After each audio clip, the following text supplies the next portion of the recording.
My name's Todd Hutchison. I'd like to welcome you to the September meeting of CFRI. Today's September 2nd. It's hard to keep track of the days of the week and the days anymore because we don't go anywhere, but I'd like to welcome you, all the members and guests, if this is your first time especially.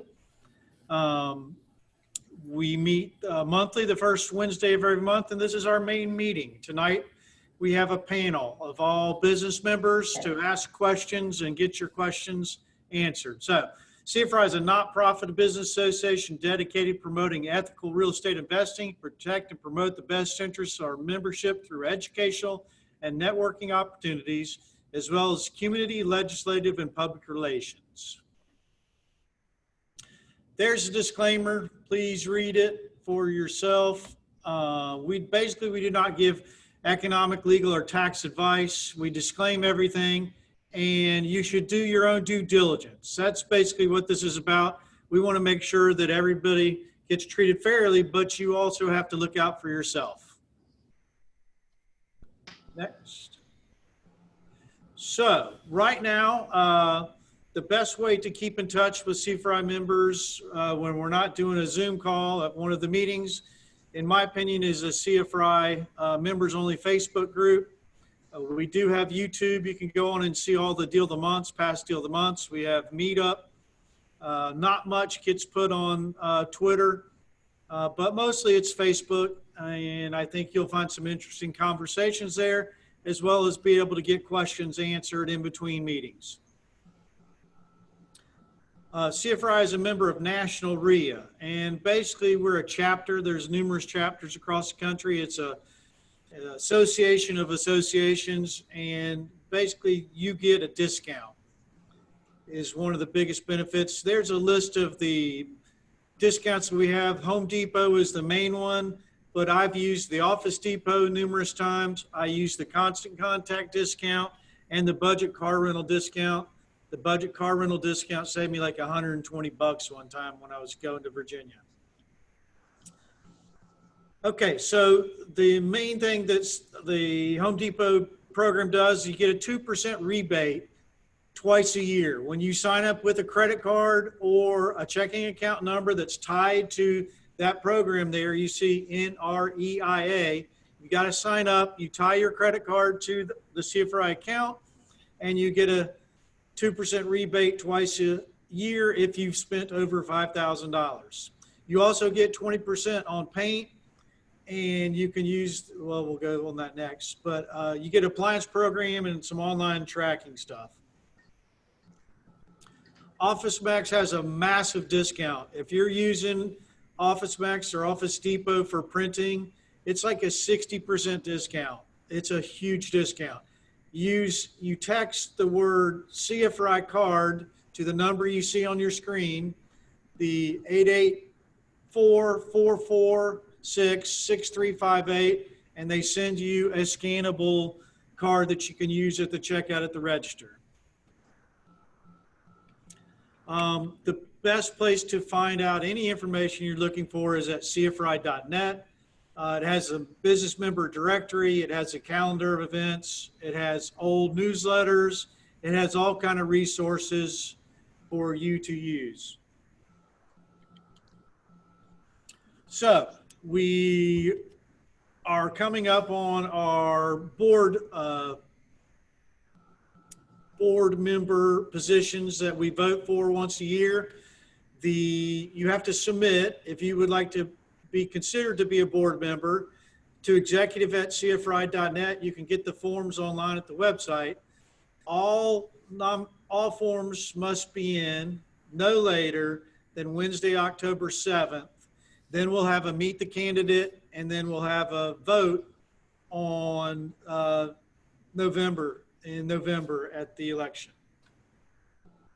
So if you have any questions, you can always call me or email me, president@cfri.net, or call Buffy, and she can guide you through the nomination process. We're offering a special offer for any guests we have or people that want to come back and be a member. Fall 25, use that promo code at the checkout, and you will save $25 off your dues. It's only good for new members.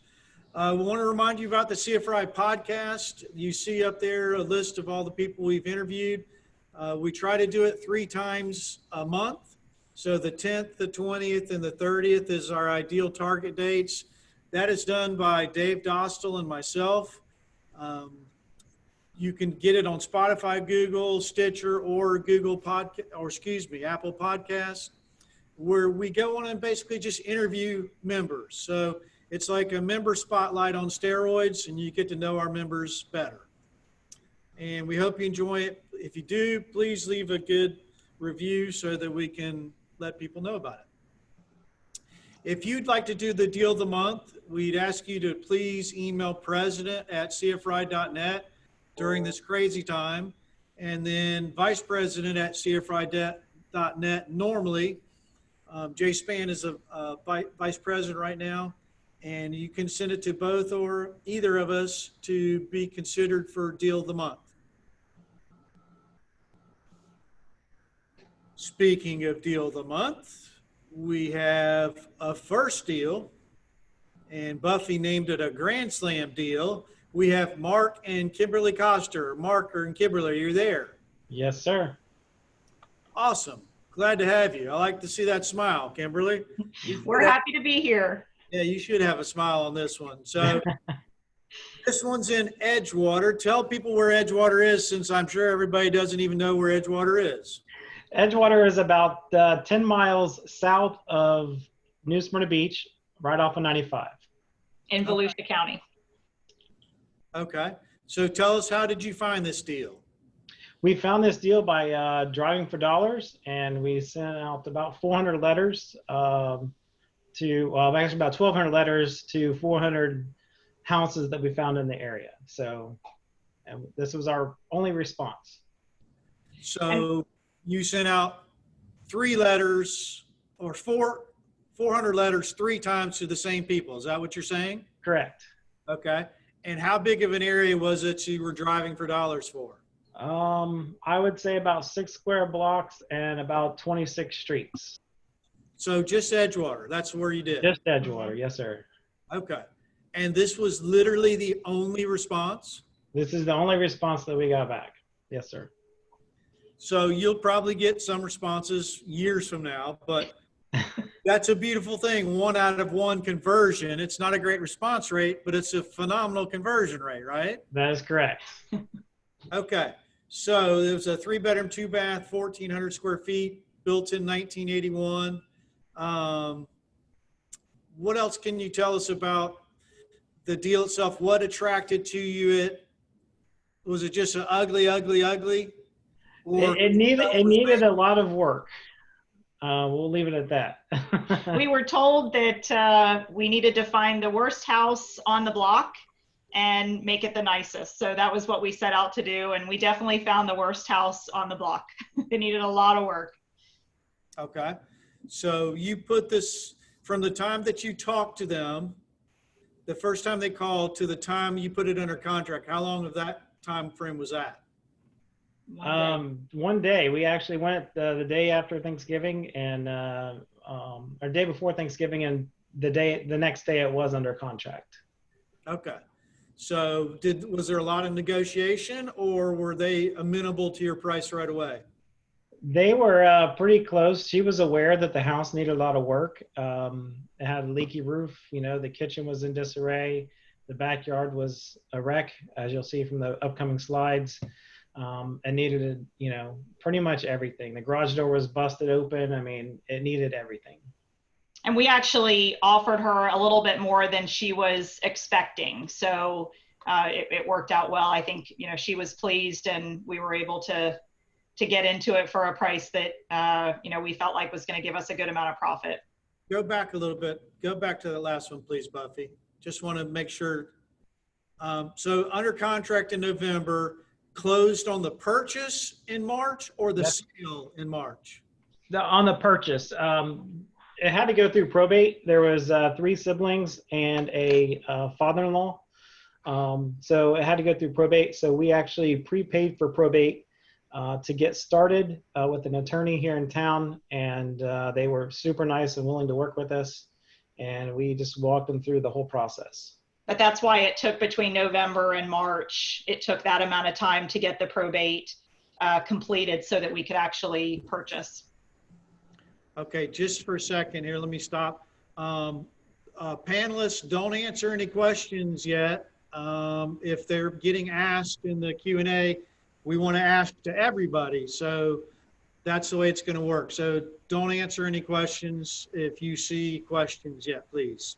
Okay, so you saw it in November, it closed on the purchase in March, and then it took you 115 days to renovate. That is correct. Is that about how long you thought it was going to take? Or did it take more or less time to do the rehab than you thought? It took a little longer, and the reason why is, this being our first rehab, setting up contractors, the house needed new windows. We had to put impact windows in. We had to pour the driveway apron to the street. So there was a lot of things that it went down to the wire to get it completed. I really liked to have it done under 100, but I'll take those extra 15 days. And Todd, honestly, we really had no idea. It was a shot in the dark. Everybody asked us, how long we expected it to take, and we were like, I don't know, we've never done this before. So, yeah, it was a guess, but we were pretty happy with the amount of time, although it did take a little bit longer than we had guessed. What was the biggest surprise in the renovation that you weren't prepared for? Honestly, I think we were prepared for all of it. The delay for getting the windows and the permitting and all of that was, a bit troublesome. We had a great experience with the roof. You get a fantastic job on the roof. So, thank you. Did you have a home inspection, or did you do it yourself? We did not have a home inspection. I've been a real estate agent for almost 4 years, and I knew the area, and we kind of took a shot on the plumbing. But other than that, we did have the opportunity to walk it. We did not see the panel, and then it did not have an AC in the garage as well because we couldn't get into the garage. So, we were just hoping that everything else was there. We saw the ductwork, but there was no AC unit at all at the house. Okay. So that was the only surprise, pretty much. So I see two pictures there, before and the after. It appears that you did a staging. Did you do a full staging or just a partial staging to sell the house? We did the kitchen, living room, dining room, master bedroom, and both bathrooms. So kind of the other 80%. Other bedrooms were not done. And then we also did the patio. Is that a tent? A kid's tent? It is a tent. We weren't sure about that when she said tent. We were a little worried, but it actually was a great conversation piece, and everybody loved it. Yeah, it makes the picture stand out for sure in my mind. Yeah. Okay, next slide, please, Buffy. Okay, so there's some more before and afters. So that before in the kitchen, we actually raised the ceiling in the kitchen, and we're able to fit 42-inch tall cabinets in there. That was one thing that I saw as soon as I walked in, that, we had some quotes and discussions about doing opening up that wall in the kitchen, but losing the cabinet space in an already small kitchen, it just would have been too much. Okay, so I see you changed the door to a 6-panel door, or yeah. Was that a hard decision to change the doors, or it doesn't look all that bad, honestly? Did you consider painting it? No, actually, like I said, there was a squatter that was living in the garage, and the garage, you can see, is pretty much locked up there. That door bolted, and it was actually screwed shut as well. But the dog was using the bathroom on the door, so there was just no way we could save anything in that garage. So. And you put wood floors, or is that laminate, or what is that in the kitchen? It's the Traffic Master laminate all the way through the house, and then we tiled the bedroom or the bathrooms. Okay. Next slide, please, Buffy. So this was the backyard. You could not see anything. We actually called FPL to see if they would remove the rest of the vines and stuff that were on the lines, and they would not. So we cleaned it up the best we could and left it at that. So Okay. So you purchased this for 59 and you paid $4,000 in back taxes. You got private money. How did you get the private money? Through a firm in South Florida, and it was more of a hard money. It was a 12 and 2, so it was a bit costly, but it wasn't a lot of money. So. Okay. And your initial budget, you got the repair costs there for 59. What was your original budget for the repair cost? The original budget was 60,000. And I told him to try to keep it as much under that as possible. And it wasn't a lot. I would have loved for it to be a little bit more under budget, but he did meet the goal of keeping it under 60,000. Okay. How much of the work did you do yourself? We actually did a lot of the work ourselves. Kim did the tile backsplash. We hung all the cabinetry ourselves. All of the flooring. All the flooring was done. The painting of the house inside we did, along with putting down baseboards, and Kim painted or whitewashed the fireplace. So we did a substantial amount of work. Would you do it again? Knowing what I know now, I would definitely hire out a lot more of it, but finding, this was our first one. So I kind of wanted to see what it was going to entail and how long of, getting things done. Plus, I guess I'm kind of particular, so I wanted it done a certain way. So, but yes, knowing what I know now, I did spend a lot more time there than I should have. So, and I didn't get paid for that. So I did in the long run. Okay. And what was the biggest mistake you made? I think that's it. Spending too much time there. I needed to be out, find another deal. So. Okay. What was your second biggest mistake then? Would have to be the dumpster.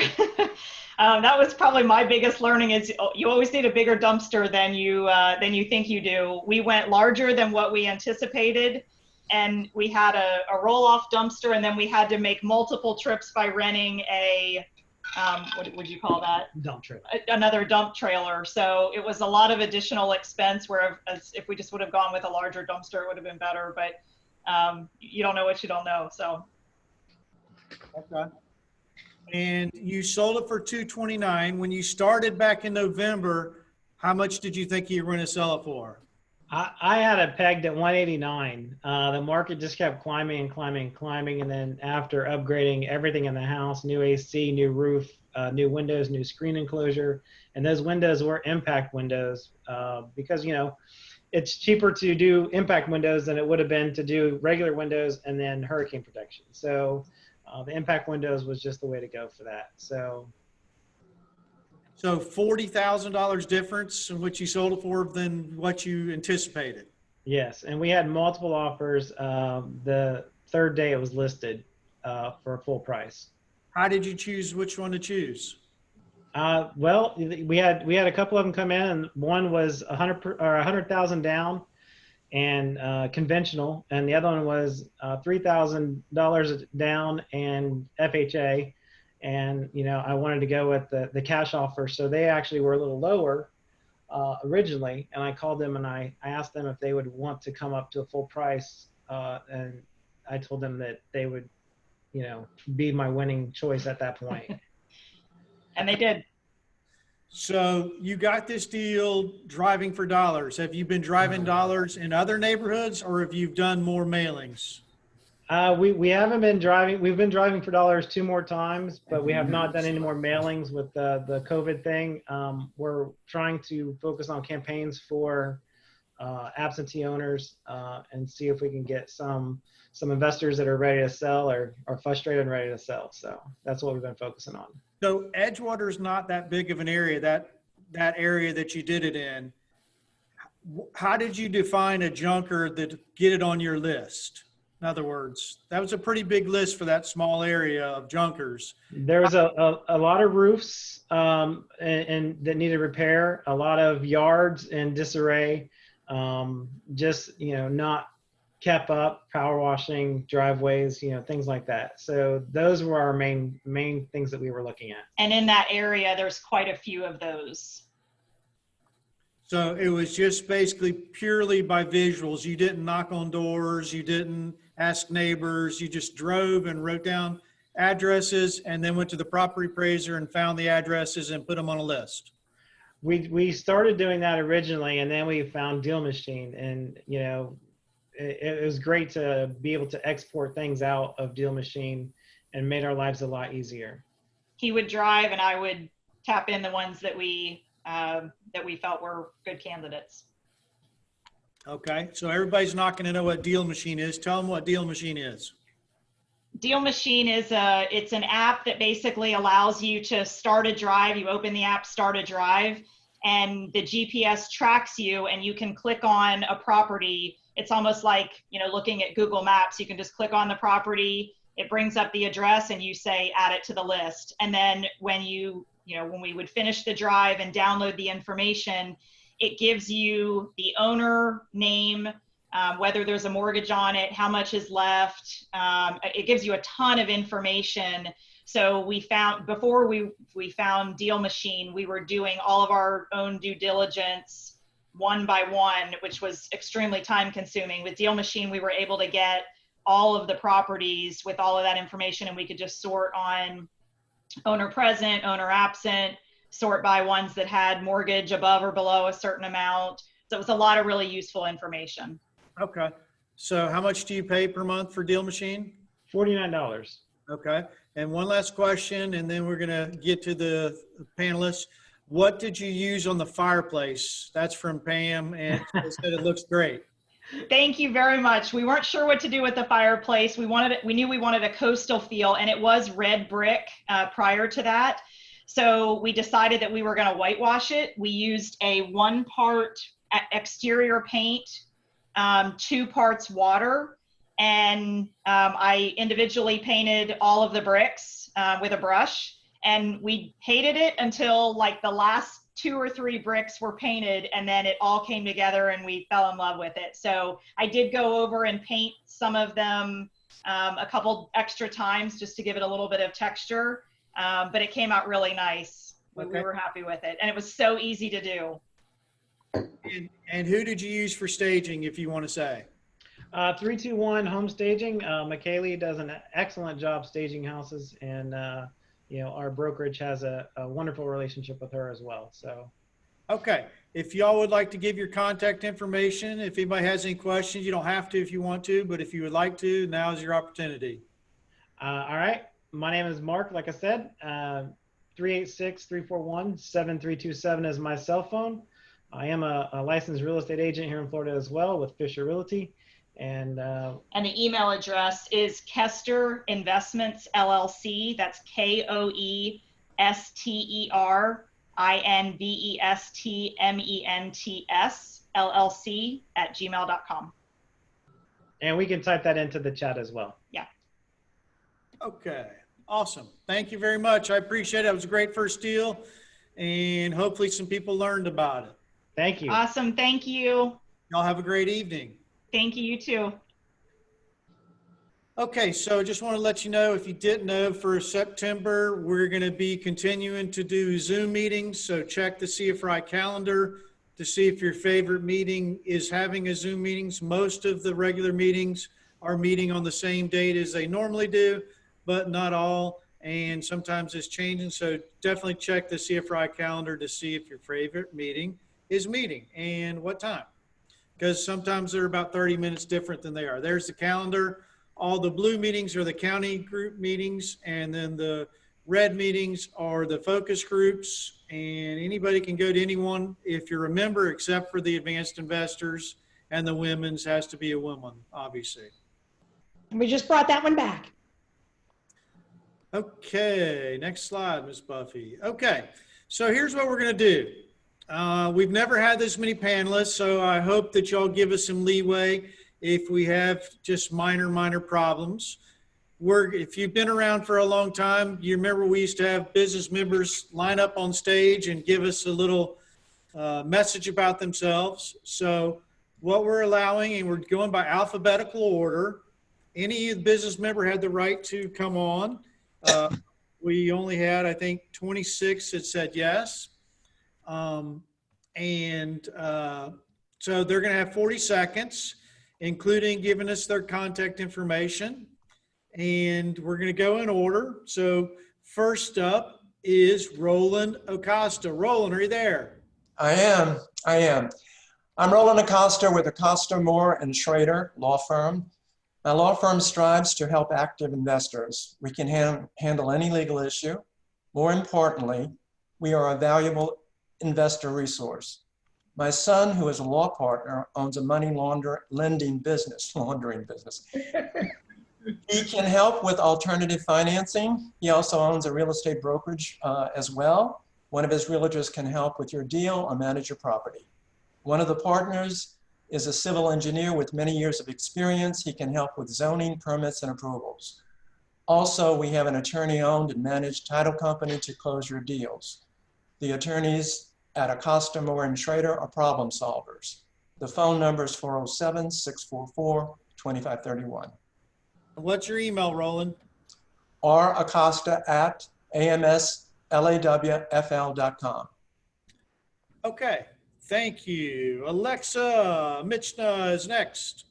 Hey, I'm Alexa Michna with Alexa Buys Houses. Alexa, stop. My phone number is 352-388-1006, and I specialize in crazy creative things. We're closing on a bar and a house. We're turning into an Airbnb, and I don't know what else later this week. So if you ever run across anything crazy, give me a call. I'm happy to help in any way. Again, 352-388-1006. Are you saying you're buying a liquor bar? I am. Liquor bar. Yeah, bar and a house. And the house is going to be an Airbnb. I think the bar, we're going to do like a party space into, you know, if you want to have like a birthday party or something. Or maybe it'll be like a CFRI membership club kind of bar. We'll see what happens. Do CFRI members get a discount at the bar? Always. Okay. Well, yeah. Where is it? Alexa, where is it? It's an Astor. That's a long trip, but it might be worth it if we get a big discount.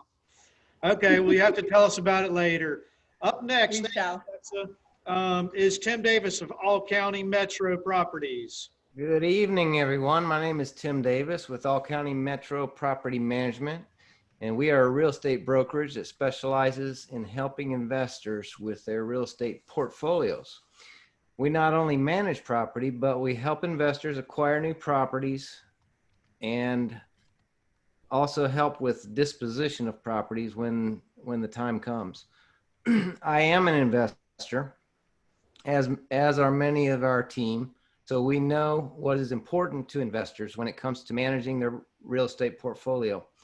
So whether you're a new investor just starting out, or if you are an experienced investor, let All County Metro Property Management help you make a better return on your investment. If you'd like to give us a call, you can reach us at 407-624-4000, or you can find us on the web at www.allcountymetro.com. And Tim, what areas do you cover as a property manager?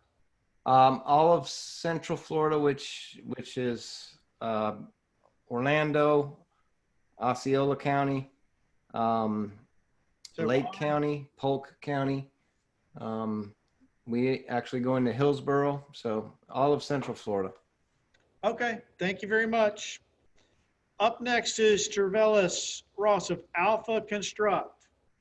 Trevellis, are you there? I am. I can see you. Can you see me? Yes, sir, we can. Tell us about your company. You're a newer business member. I haven't met you, so please tell us about yourself. Well, actually, I just stepped out of year, but I'm back. So not really that year. I've been popping in and out. You know, real busy.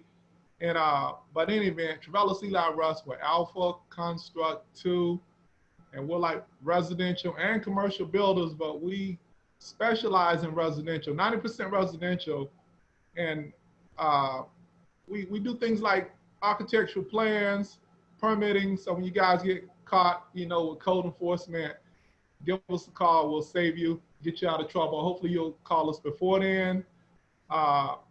We do something a little different in the renovation. We got a big team of like workers and contractors. We try to do 60-day turnarounds. We're doing one in College Park right now. Fabulous. Well, we're gonna turn it out inside and out in 60 days. So we got the manpower to do it really, really quick. Another thing we do is 6 days or 60 days. Oh, no. That's unbelievable. We're not Jesus, okay? 60 days. Okay. 6-0, 2 months, please. What's your phone number, your contact information? Contact information 407-722-6136. 407-722-6136. Our email and website is on the website. One other thing, we do a lot of new construction. Anybody out there got lots and can't find old houses, you can almost double your investment. We build a lot of new tract homes. We can get you one built in 6 months. So definitely reach out to us if you got some lots. Okay, thank you very much. Augie, you're up next with Commonwealth Trust Services. Augie, are you there? He's got to unmute himself. Control on that. Okay, can you hear me now? Yes. sir. You're like an AT&T commercial, but this is actually a Commonwealth Trust Services commercial. Commonwealth helps investors, number one, keep what they own private, but we're kind of unique because we also can help you to structure your deals. I've been doing creative deals for 30 years, and since moving to Florida in 2003, I've probably done about 600 deals or more. And Commonwealth is about helping you keep it private, but we can also help you to structure your deals and document them properly. That's where a lot of investors get messed up. My partner is Andrea Aylett-Hosh, a licensed attorney here in the state of Florida. And we'd love to be able to help you out. You can call us at 407-755-1010, or you can visit us at yourlandtrust.com. Awesome. Thank you very much, Augie. Hunter Pascal, Consulting Group, you're next. Hunter. I don't want to pull. I was trying not to pull an Augie. Good job, Augie. Okay. Hey, this is Hunter Pascal here. Been a member at CFRI since 1996, somewhere around there. Got in the real estate business. We have a short sale service we provide for across the country. We've done about 2,800 short sale transactions. So we're very creative in getting things done and making it happen. We helped a lot of people at CFRI in the past. I've used a lot of services here. I see a lot of friendly faces here that I've used and where we've used each other in the business together. John Bolton for sure. And contact number for us is 407-772-CASH, 407-772-CASH. And email is info@consultinggroup.llc.com, consultinggroup.llc.com. We're the best negotiating company on the planet, so look us up and we'll help you out on some deals. Hunter, you were going in and out when you said the phone number. Can you say the phone number one more time, please? 407-772-CASH. Okay, thank you very much. Denny Troncosko with Cosco Capital, you're up next. Hey everybody, how's it going? Denny here with Coso Capital Group. We invest in apartment buildings and we partner with investors. So if you're looking to get into the apartment building space and you want someone that can find the deal, analyze the deal, find the financing for the deal, and all you want to do is be a passive investor and you want someone to be able to manage the deal through from the beginning to the end, then our company does that. We file offerings with the PPMs, with the Securities and Exchange Commission. So we do everything legal. We hire securities attorneys to handle the whole process of the raising of the capital. And we build relationships because there's a lot of laws with this. And when we find the deal, we provide numbers. So you get to pick the deal that you want to be a part of. It's not a fund or anything like that. And that's our number is my direct is 407-575-1327. That's 407-575-1327. Two things. What is a PPM for somebody who doesn't know, and what's your website? Sure. My website is, or the PPM, first of all, is it's a private placement memorandum. And legally, to raise capital from investors, Back from the 1930s, they created certain rules and regulations, the Securities and Exchange Commission. And if you violate these rules, and you don't even have to lose people's money, but if people complain or the government finds out, you can actually get a felony, go to jail if you raise capital illegally. So this allows us to raise capital and do things legally. It helps provide the proper disclosures to investors so they know what they're getting into. And it also protects investors so we don't just bring grandma who's never done an investment into this deal. We actually find somebody that has experience that they can analyze an investment and make a informed investment decision. Okay, thank you. No problem. And the website, sorry, is cosocapitalgroup.com. And Thanks, guys. Denny's an expectant father. Everybody give him a round of applause. All right, that's great. Isn't that Well awesome? done. Congratulations. Yeah, Thanks, that's guys. really good news. I think I skipped somebody. Tim Hendricks. Evening, everybody. No, he's next. You're still doing good. You're on track, Todd. Yep. Congrats, Denny. Well, I'm Tim Hendricks, and I own a company called Creed Partners. And what I do is I connect people that need construction services for residential and commercial construction to those that can build those projects. I also broker commercial debt. So if someone's needing a commercial loan for equipment or for asset purchases or business acquisitions or commercial real estate debt, then I connect those that need to borrow the money with those that have the money. And we operate in the Southeast United States out of Central Florida. Our telephone number is area code 321-663-0674. And my email address is tim@creedpartners.org. Tim, are you happy with the banking business? Yes, I am. Actually, yesterday was my 1-year anniversary, and I'm happy to have been paroled after 21 years. Okay, well, we're glad to have you. Thank you. Okay, up next is Nazreen. I don't know how to say I don't want to butcher it, I apologize. Razik Malek of Crescent Ventures. Nazreen, you're up next.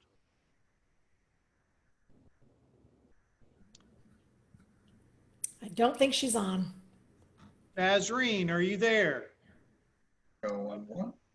Okay, we'll come back to her at the end and see if she shows up. We're going to skip me. Cindy Fulco, you're up next with Equity Title. Hi, I'm with Equity Title. We are a family-owned business and have been since 2002. We are a full-service escrow and title insurance, or we offer full-service escrow and title insurance services. We specialize in investor-driven transactions. We've been a member of CFRI for 10 plus years.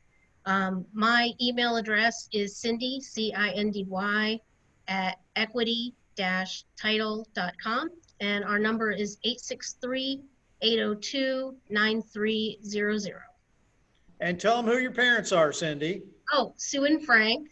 They're probably somewhere in one of the Zoom rooms here. Okay, you did wonderful. Thank you. Thank you. Okay, so next is Foster Algier. Well, thank you. I appreciate it. Hello, fellow CFRI members. I'm Foster Algier. I sell houses to people who fix them up and make money, from Daytona to Orlando to Tampa and in between. Either buy and hold for long-term wealth building or buy, fix, and sell for a quick flip. I've been in the Orlando area for about 20 years wholesaling. There's a good chance you know someone that's bought a property or two from First Alliance Capital, my company. Also, I have a huge marketing machine to sell your wholesale deals. If you want my help in moving a deal you have under contract and want to get the best shot at getting paid. So, Foster Algier, 321-436-4911. An easy email, fosteralgier@gmail.com. My company, if you didn't catch it, it's First Alliance Capital. Okay. Thank you very much, Foster. Up next is Charles Fischer with Fischer Realty. Charles, have you made it yet? Okay, I don't think Charles is on. Next is Joe Seagle with Joe Seagle, PA. Joe. Hey everybody, glad to be here. For those of you who know me, we are a legal GPS for entrepreneurs and real estate investors who want to know where they are, where they're going, and the best, shortest route to get there. That's what we do. Under one roof, we have the law firm, of course, that handles real estate and LLCs and land trusts. And then we also have the land trust company and a title agency that our Arcom is going to tell you about a little bit later. If you need to contact us, follow us on Facebook, SeagleLaw.com, or our website is SeagleLaw, SeaGleLaw.com, or call us at 407-770-0100. Thanks a bunch. Awesome. Up next is Mr. Mark Orman. Welcome, Mark. Thank you. Nice to be here this evening. My name is Mark Orman, and I've been a CFRI member since 1993. I am a licensed general contractor, also a licensed roofing contractor. Websites, Mark Orman Construction, also redrhinoroofing.biz. So you can check those out. I've done a lot of roofs for a lot of people in CFRI and their friends and so forth. Referrals, it's just been spreading. So if I can help you with any roof projects, if you get stuck with permit issues, give me a call. I may be able to help you out with that. My number is 321-945-2500. And the email is markorman1, MARKORMAN, the number 1 at Gmail. Thanks. Awesome. Thank you, Mark. Next up is Miss Jane Bond of McCalla Raymer. Hello, everyone. I'm Jane Bond with McCalla Raymer Leibert Pierce. I manage the Florida Litigation Group. We're local and we help many CFRI members, but we also have a national presence. We're in 13 states from coast to coast. We have a California office, we have a New York, Connecticut office. So if you own properties in more than one state, or if you live in more than one state and need help with your real estate needs, we're here for you. We have both commercial and residential attorneys who can help you with your multifamily or with your single family rentals. We do foreclosures mainly, but along with that, many title issues, code violations, eminent domain, all the different types of problems you have, especially when you have kind of in-depth legal problems, we would be there to help you. What's your phone number? Excuse me? What's your phone number, please? My phone number is 321-332-8565. My email address, the best way to remember my name is Bond, Jane Bond, just like James Bond, only female, jane.bond@mccalla.com. And we also have a website. If you just Google search mrlp.com, you will find us. Awesome. Thank you, Jane. Next up is a lovely and talented Fern Burr of Mortgage Professionals. Go ahead, Miss Fern. Thank you, Todd. I am the lovely and talented Fern C. Burr. I am proud to be a past president of CFRI. I own and operate Mortgage Professionals of Central Florida, 407-330-2855. We are unique because we lend both private money and conventional financing. We're one of the few places I know of that does both. We have great rates and great service. I'm also an investor myself, and I think that makes a big difference in understanding what your needs are. You can call the rest, or you can call the best. 407-330-2855. Thank you, John Bolton. Same back at you. Email Fern, F-E-R-N, @cfl.rr.com. Did you give them the website, Fern? Email. Okay, awesome. Thank you, Fern. Thank you, Todd. Okay, so up next is Brian Martinez with NuView IRA. Welcome, Brian. Thanks for having me. Hello, CFRI. Thanks for everyone being here tonight. My name is Brian Martinez. I am in the Senior Business Development Team for NuView Trust Company, and we specialize in self-directed IRAs. Self-directed IRAs help people build their wealth, tax-free or tax-deferred, just depends on what type of IRA that you're using. If you're a savvy investor, then self-directed IRAs should be a part of your strategy. If you have previous employer 401ks, annuities, 403bs, 457bs, TSPs, any of these plans could probably be rolled over into a self-directed IRA. If you like to buy rental properties, do fix and flips, tax liens, tax deeds, like mortgage notes, any of these products can work into a self-directed IRA as well. I would love to talk to you one-on-one. Feel free to reach out to me. My direct number is 407-519-9172. My email is bmartinez, so B for Brian, my last name is Martinez, at NuViewIRA.com, or you can just go to NuViewTrust.com and download our e-guide, and I'll reach out to you right after that. And that is Martinez with a Z, not an S. It is with a Z, M-A-R-T-I-N-E-Z. Okay, thank you, Brian. Thank you. Okay, next is Arkoma with PCS Title. Go ahead, please, Arkoma. Thank you so much, Todd. My name is Arkoma, of course, and most of you I've met in person. Hold on, Arkoma. We had somebody speaking in the background. I'm going to let you start again, please. Okay. Again, my name is Arkoma. I'm the proud business development manager for PCS Title. We have so many programs that would take an hour to tell you about it, but I want to make sure that I poke into your ear a little bit of information about, we're currently doing a lot of refinances.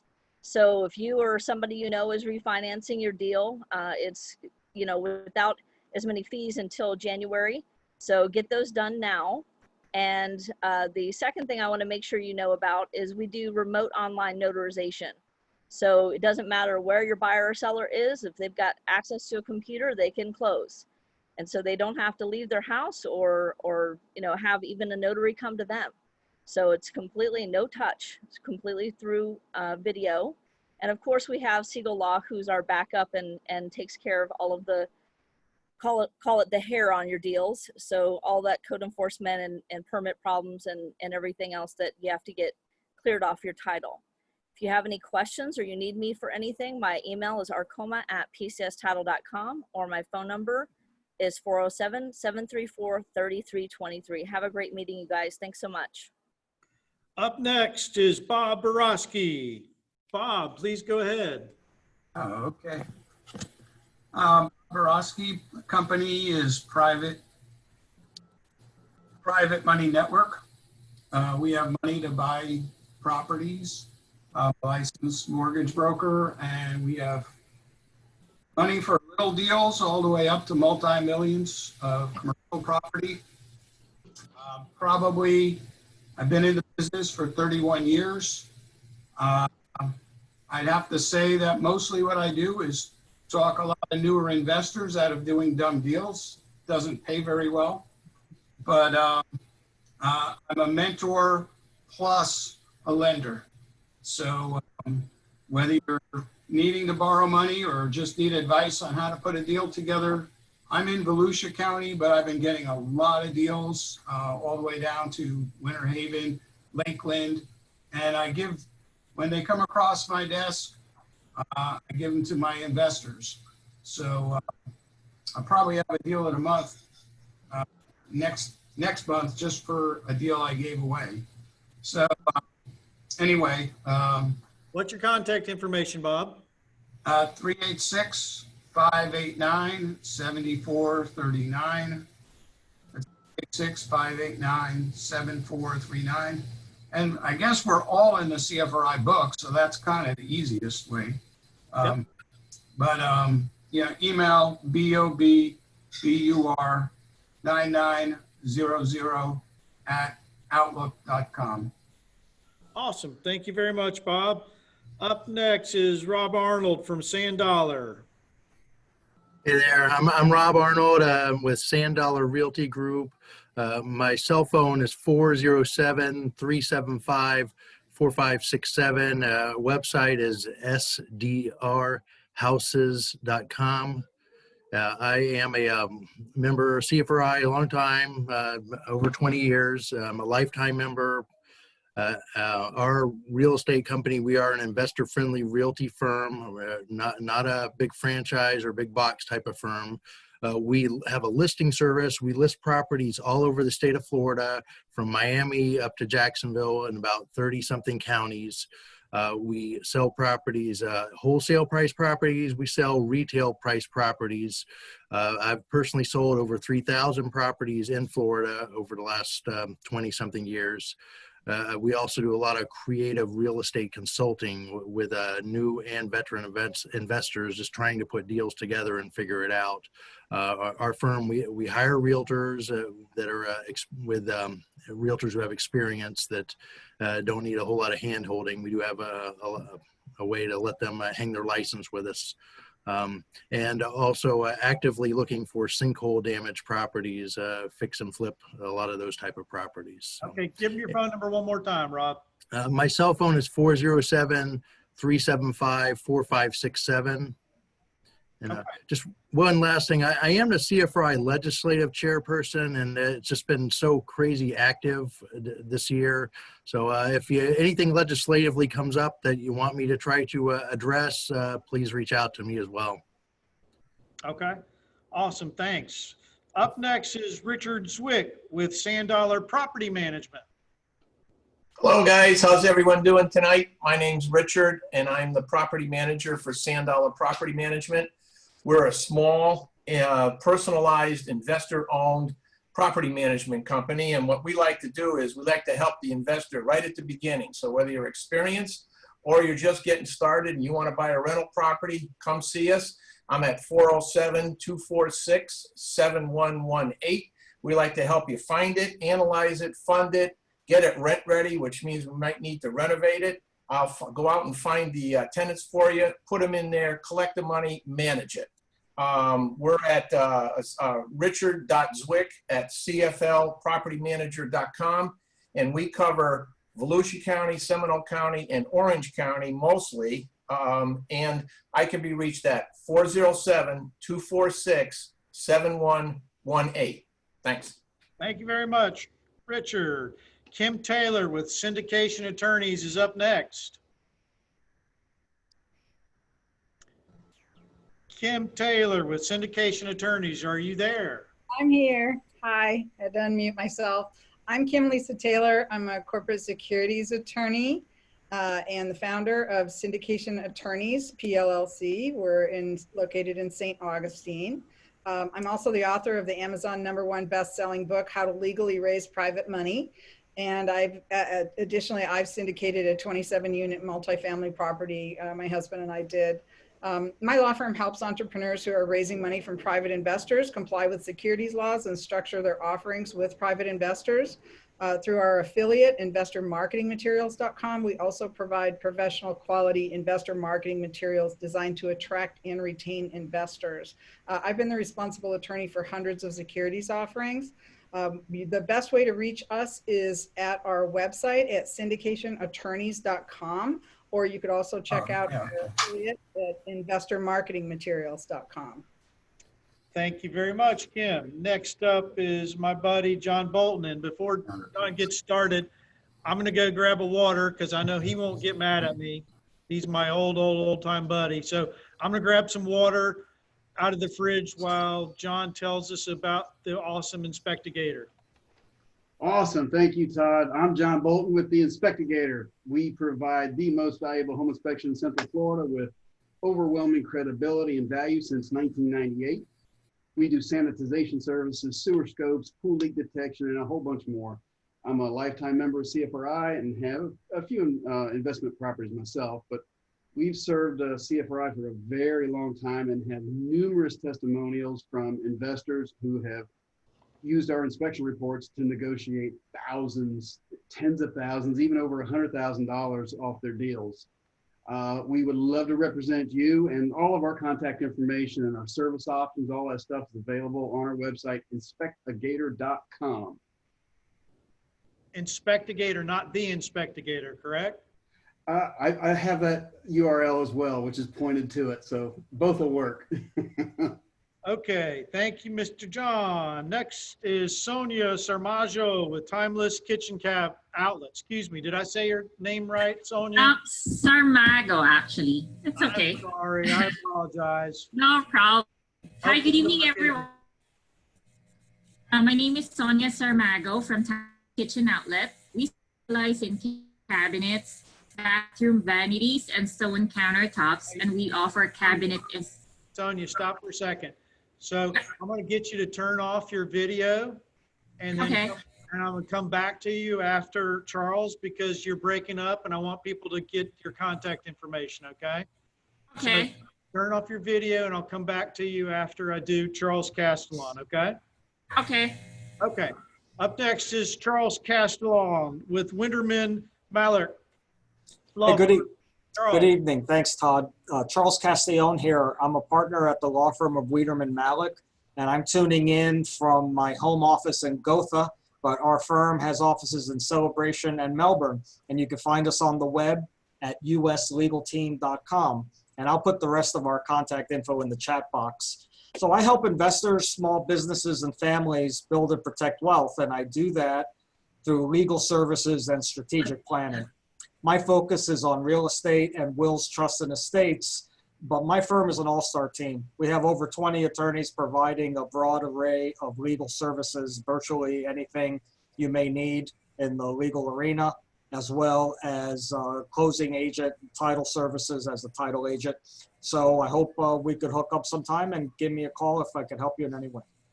Okay, what's your phone number, Charles? 407-566-0001. Okay, Sonia, can you turn off your video and try with the audio only?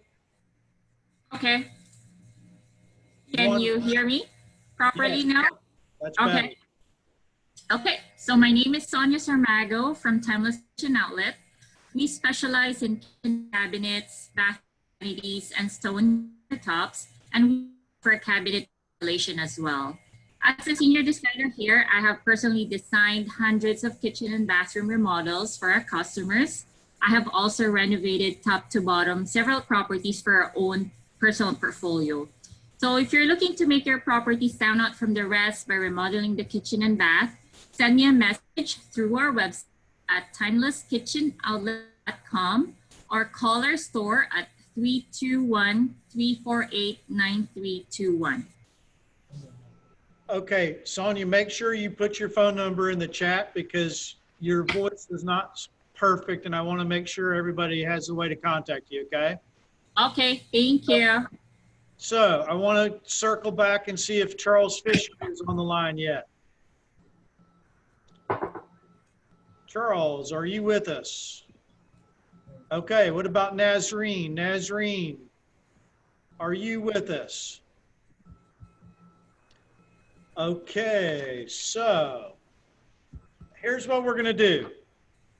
So all the presenters' mics will be off. We're going to get questions from the audience, and I will call on you, and we're going to talk to everybody. So if we don't talk to you, we've got a way to keep track of it, and if nobody asks a question that's related to you, I'll come back to you and ask you a question. Does that make sense?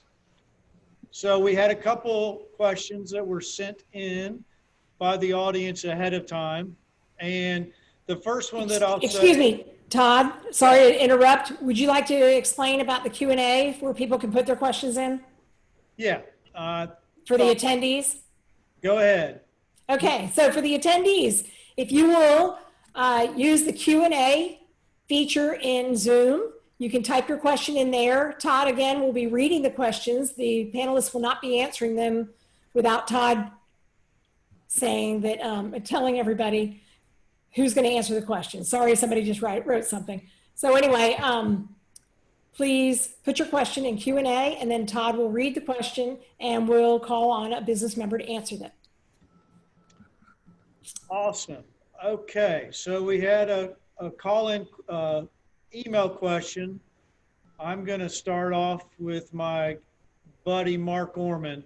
Mark, Stefano asked in an email question how he could go about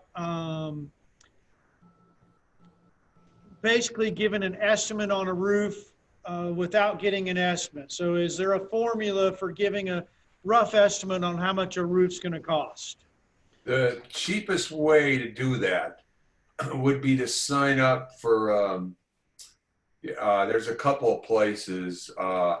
Roof Snap is one of them. I can't think the other one.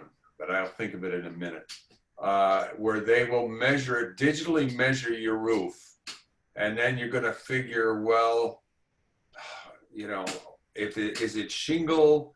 Is it tile? You know, they're all different prices, but let's just assume it's shingle and it has no flat area. You're looking at anywhere between $300 and $400 per square. Depending on.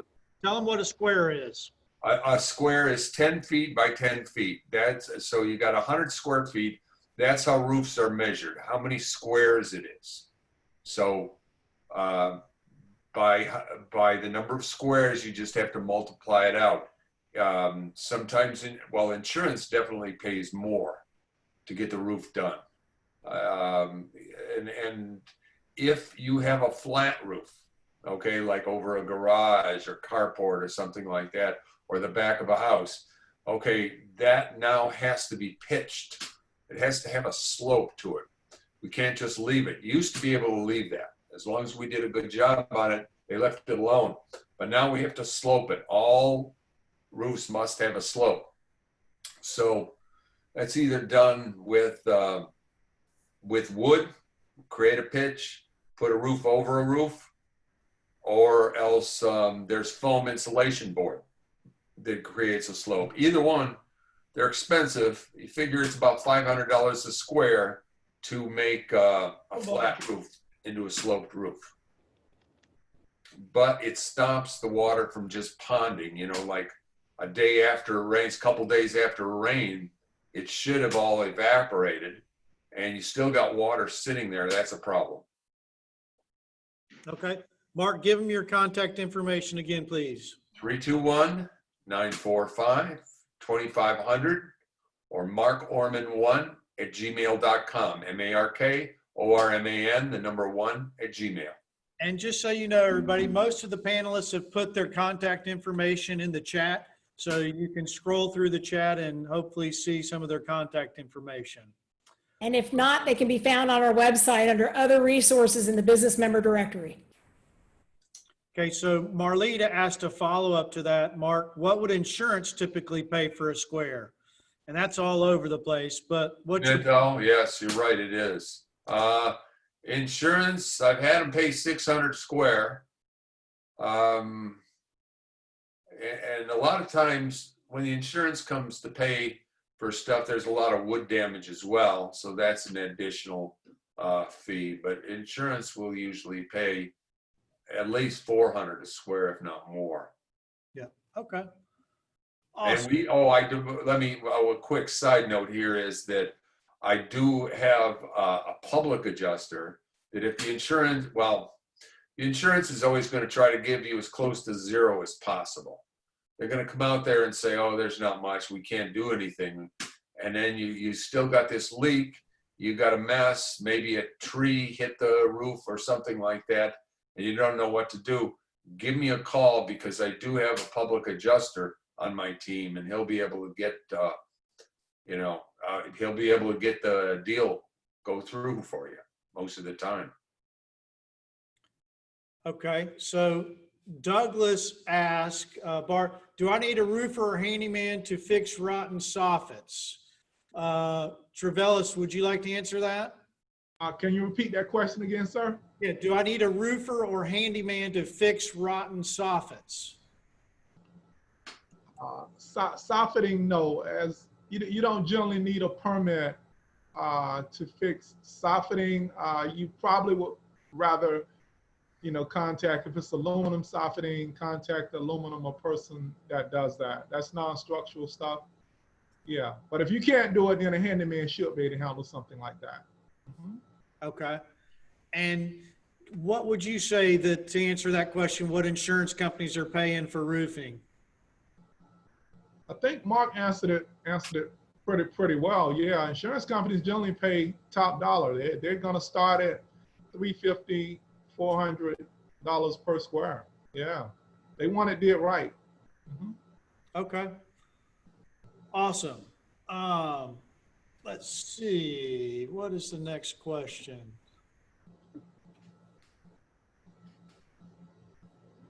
Okay. Trevellis, we were asked if you would put your contact information in the chat, please. Okay, we'll attempt to do that again. We Okay, go ahead and do that if you can for them. Okay. Okay, so Joseph asked an interesting question. And is it possible to negotiate $1 million code violation lien that's accruing at least $500 a day? So I'm going to start with Joe Seagle and then open it up to others as well. Joe, is it possible to negotiate $1 million code violation lien? Anything's negotiable. Yeah, we've had large code violation liens, not $1 million. We've never had one that large, but we have had clients who have been successful in negotiating very large liens down. It really depends. If you've got a history with the code enforcement, it helps. And one of my clients who has the best luck with them, he always starts with the outside of the house. Anytime he gets a property, I know a lot of investors immediately go inside and gut it and do everything inside, and then the outside and the landscaping is the last thing they do. This guy's learned that if he, within a week or two, has completely gotten the landscaping, the outside pretty again, and buttoned the house up, it makes the neighbors happy, which makes code enforcement happy. And so that's his number one thing. That's what I always recommend. But if he's built this reputation that he can walk into code enforcement, they know him, they know he's really going to keep his word, get the house fixed back up and in compliance within less than 30 days most times. And he can walk in and he's had 60, 70, multiple hundreds of thousands of dollars code violations, and they go, oh, it's you, thank gosh. Well, yeah, $2,500, $1,500, $5,000, we'll just wipe it all off. As long as you pay that at closing and promise to get this done in 30, 60, or 90 days, we're good. And pull permits for everything, we're good. So it does, code enforcement wants the property in compliance. They don't want the money. That's not their thing. Okay. Roland, would you like to answer that question? Yes. Very clearly, if you come in sort of as a white knight, if you didn't cause the code enforcement thing, you bought the property with code enforcement liens, and you're doing everything you can to bring the code enforcement within compliance. You work with the code enforcement board. I would echo what Joe said. They want the property in compliance more than they want the money. They're going to find you something because they have some resources tied up into inspecting the property and all of that. They have to pay their inspectors. So you're going to have to pay something, but yes, you can negotiate it down. And the more you comply, or the more you try to bring the property in compliance as quickly as possible and do what code enforcement wants, your chances are better, much better, of getting the fines reduced substantially. Okay. So the next question, it will be good for two lawyers as well.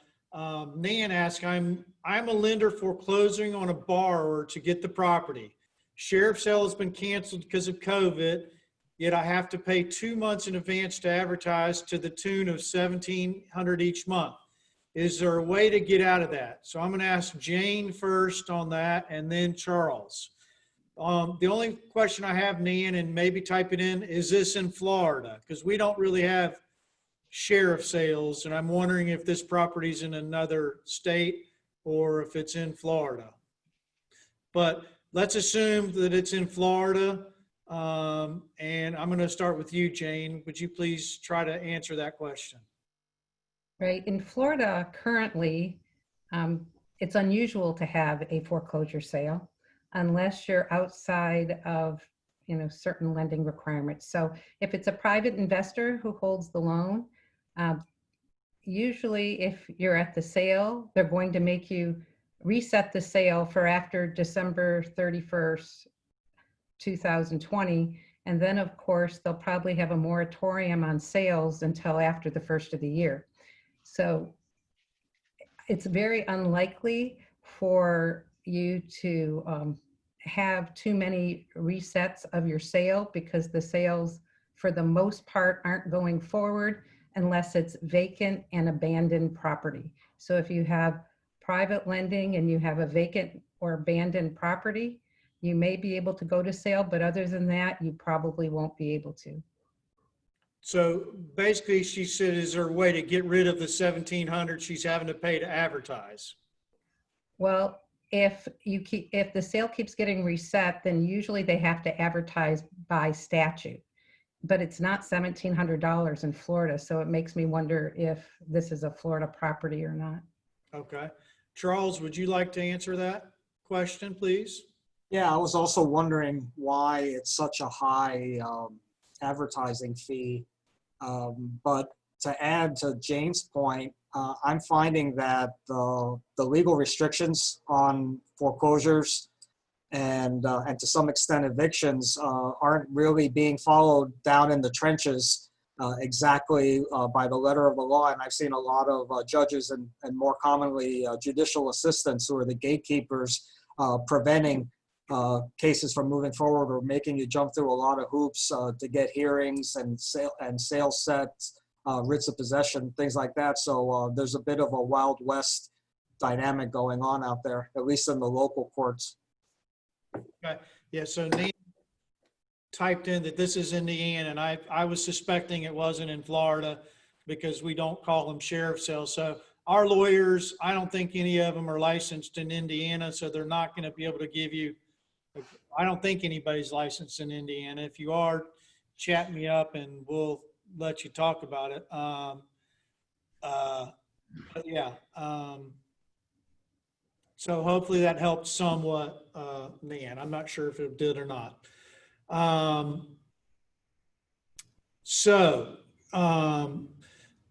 Moyers asks, can anyone recommend how to estimate a repair of concrete slab foundation damage of a waterfront house? So can anybody recommend how to estimate a repair of concrete slab foundation damage of a waterfront house? I think that's probably a pretty loaded question, but do any of our contractors want to take a stab at that, or you even, John, conceivably? You know, first of all, I'd want to know the cause. All right, the cause is the real big thing. If you've got nothing but a slab that's on dirt, oh, those can be, you know, you can use polyurethane, that kind of stuff to raise them up.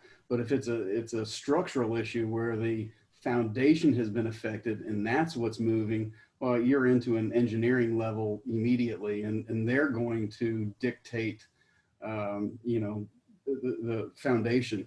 One quick tip you can do is,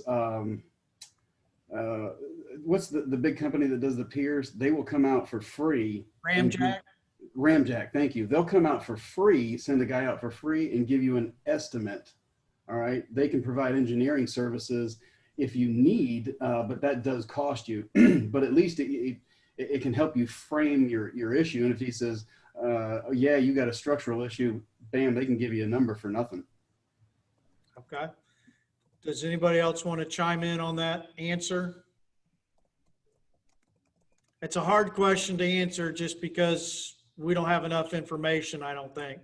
So, right. You there? Go ahead. Yes, sir. No, he was precisely right. You would need a engineer to come out and try to ascertain, you know, is it settling, sinkhole damage, etc., before you could begin to try to calculate a price. That would be a very gray dark area to try to put a number on, you know, just by looking at it from your eye. Okay. Anybody else like to take a stab at that? Okay, so here's a very, very topical question. Does anyone have any detail on the CDC placing a moratorium on residential property evictions until the end of December? How does it change or work with the Florida eviction extension? So we've got a bunch of potential people that might want to answer that. Any lawyers want to talk about that? And then if any property managers want to jump in, definitely go ahead. So Charles, I'm going to start with you this time, please. Well, with respect to any kind of national moratorium or restriction on evictions, I haven't been following that very lately. but there was a recent improvement, in my view, with the governor loosening up the terms of the state restriction on evictions, where it has to be directly related to a COVID financial distress, and non-residential or non-payment evictions can move forward. So it's in better shape in Florida, and they're rolling a lot better than they used to be. I don't expect much in the way of restrictions on a federal level to continue for evictions, but then you have the whole mess with the government sponsored enterprises, Freddie and Fannie foreclosures, and FHA are still being held up to a large degree. But I think Jane is probably better equipped to talk about that. Okay, Jane, go ahead. The CDC just issued a temporary halt to residential evictions for anyone who makes $99,000 a year, a single person, or $198,000 for a married couple. The renters have to assert that they are incapable of paying their rent, or unlikely to become homeless, or are very likely to become homeless if they're kicked out of their property. There's a form to fill out to send to their landlords or property managers, or to give to the court. And they give a form, the copy of that form for you to fill out if you just go onto the CDC website and look for that form. But violation by a landlord of evicting a tenant is $100,000 if the violation, or 1 year in jail, or both. So you really have to be careful that you're not violating this new CDC. And it was really put in place because our president was concerned that his newest order wasn't going to be followed, and he wanted someone else to also, he wanted another division of the government to send this out under their, the whole thing is about not spreading COVID-19. And if people are evicted, we're going to have, massive amount of homeless people, and they are all going to spread COVID to each other. So Jane, does that only cover properties that have a federally backed mortgage on them, or all property? No, this is for anybody who leases property, residential property. Okay, so. And go ahead, Todd. I'm guessing that's going to be challenged constitutionally, because that's just far reaching. I would think it was going to. There are exceptions, and that has to be based on non-payment of rent. Also, if someone is engaging in criminal activity while on the premises, threatening the health or safety of other residences, damaging or posing an immediate and significant risk of damage to the property, violating any applicable building code, health ordinance, or similar regulation relating to health and safety, or violating any other contractual obligation other than the timely payment of rent or similar housing related payment, then you would be able to evict them. So there are some exceptions. It's really based on non-payment due to COVID-19. There's a specific form they need to fill out. So I think you should look for that. So go back for a second to the amount of money. You said if they make less than $98,000 as a single person? It's $99,000 a year. But if $198,000 as a married couple. No, but if they make less than that, they can't be evicted. If they make more than that, they can be evicted? Correct. How are we going to know how much money they make if it's changed from the time they filed their, how would you guess that it's going to be interpreted? I think that probably it's going to be a hard thing to find out unless your tenants are forthcoming with how much money they make. I would think most of our tenants, I'm sure there's high value properties where people make more than this, but most of our single family rentals, I would think that people would make less than this in many of our lower valued properties. Okay, Roland, let's get you to chime in on that, please. Yeah, I would say this, the CDC rule is extremely far-reaching. It will at some point probably be challenged. It's completely unconstitutional. You can't, normally evictions is a local matter, and it has to be related to regulate it federally. It has to be related to some federal loan or have some connectivity to something federal. If it's completely a local matter, real estate is generally, the laws concerning real estate are generally handled by the state, not by the federal government. So I think this thing is way overreaching. I understand why it's done. I understand the need for it.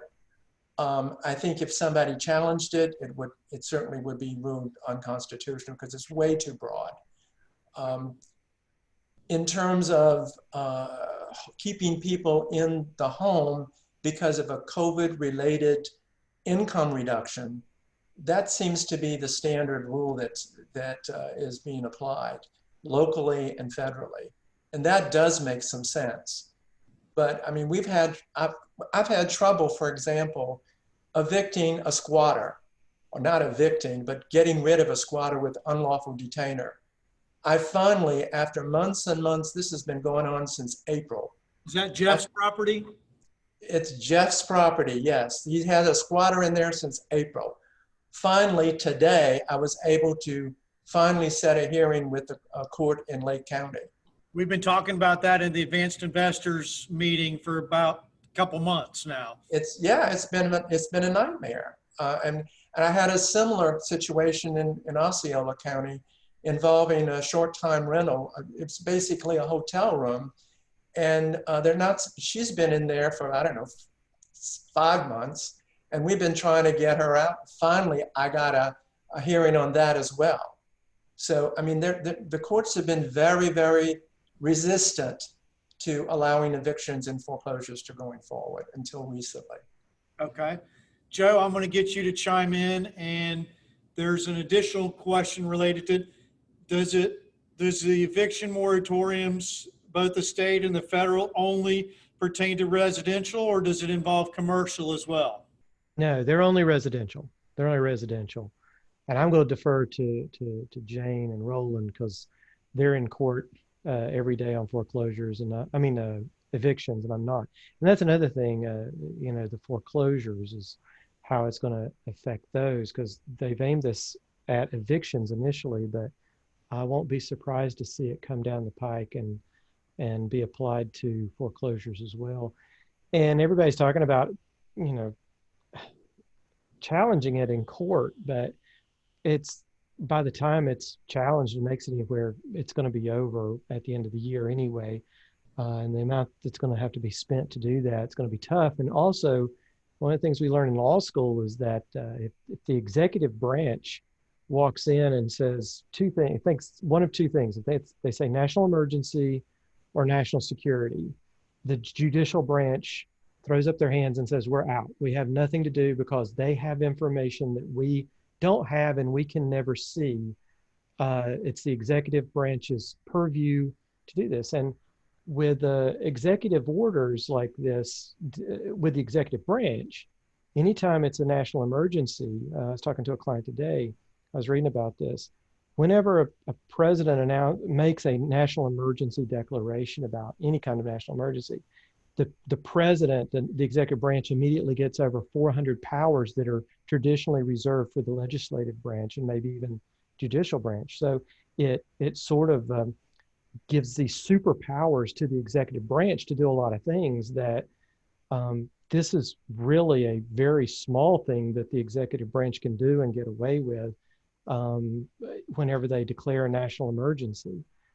So I really don't think any lawsuit, I agree totally with Roland that typically anything to deal with real estate is a state matter or a local matter, and that state law should apply only. And I think they're going to be hard pressed to say, well, it's a federal issue through interstate travel, through taxing powers of the federal government. I just don't know how, other than, health, safety, and welfare of the public. It's going to be really tough to do that. But, by the time you get to court and litigate it, I think by then it's going to be done. I have a feeling that in the next administration, whoever it is, Congress is going to start looking hard again at the powers that they gave up over the past 40 plus years with national emergencies to the executive branch. The Senate looked at it years and years and years ago, and they realized that there were over 400 powers that they ceded completely to the executive branch whenever the executive branch says national emergency. And they looked at it, they studied it, and when they were finally done, they had taken back 10 of the 400 plus powers. That's all that they did. They stripped away 10, and even the 10 that they took away, all they did was say that they automatically sunset, or Congress can vote at any, within a certain amount of time to take those powers back away from the executive or to override them. So I think it's a structural deficiency in our government that's happened over the past 40, 50 years that we've drifted and let the executive power expand. But I think that it's here, and it's definitely here through the end of the year, and fighting it, I think, would be a futile battle. Okay, so Eunice asked a related question. I'm going to ask Tim Davis and Richard Zwick to jump in and give their opinion on what they would do with this. And then if any of the lawyers want to add anything, please do. Eunice said she has a tenant that left the property without removing all their possessions. And the question is, under the eviction moratorium, can these items be removed to ready the property for rental? Has that changed anything, or how would you handle that? Richard, I'll let you start, and then Tim, and then open it up to the lawyers. Ooh, that's tricky. I mean, has the tenant been evicted is the question. No. If they haven't been evicted and all their stuff is still in there, what's happened to us is we couldn't enter a property unless the tenant had moved all their stuff out. So we had a property, a tenant left a frame bed in there, and the police said, can't go in there. That's still the tenant's property. It hasn't been officially evicted yet. So I don't know. That's a legal question, I think, in terms of that. Okay. Tim, I'm going to let you go.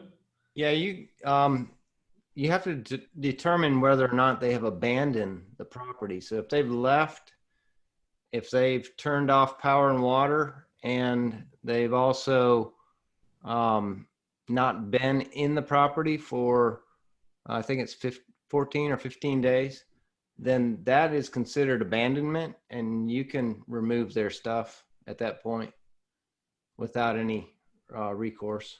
Any of the lawyers like to jump in from a legal standpoint? I can say this. I tell my clients to be very, very careful. If someone presumably abandons the property and have left stuff in there, you're safeguarded if you have a completed eviction and a judgment of eviction. At that point, you can take the stuff and throw it in the Dixie dumpster. But until that happens, I tell them, at least for a period of time, take it, safeguard it, store it maybe in the garage so you can get the property ready for rental, but don't do anything with it until there is a legal presumption of abandonment. And that's, as Tim said, they turn off the electricity and the water, they've been gone for more than 15 days, and they haven't paid the rent. So there has to be a very strong legal presumption of abandonment before you can do anything with their property. I had a situation once where a client jumped the gun. He assumed the guy had left. He assumed it was abandonment, took the stuff, threw it away. There is a statute that says if you do that, you're responsible for 3 times the rent as a minimum, or whatever they claim that stuff was worth. If they claim it's the Mona Lisa, you're going to have to pay for it. So you better be very careful before you discard things in a situation like that. Okay. So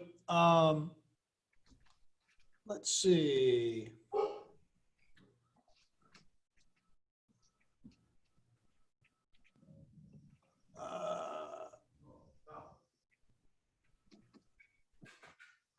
Okay.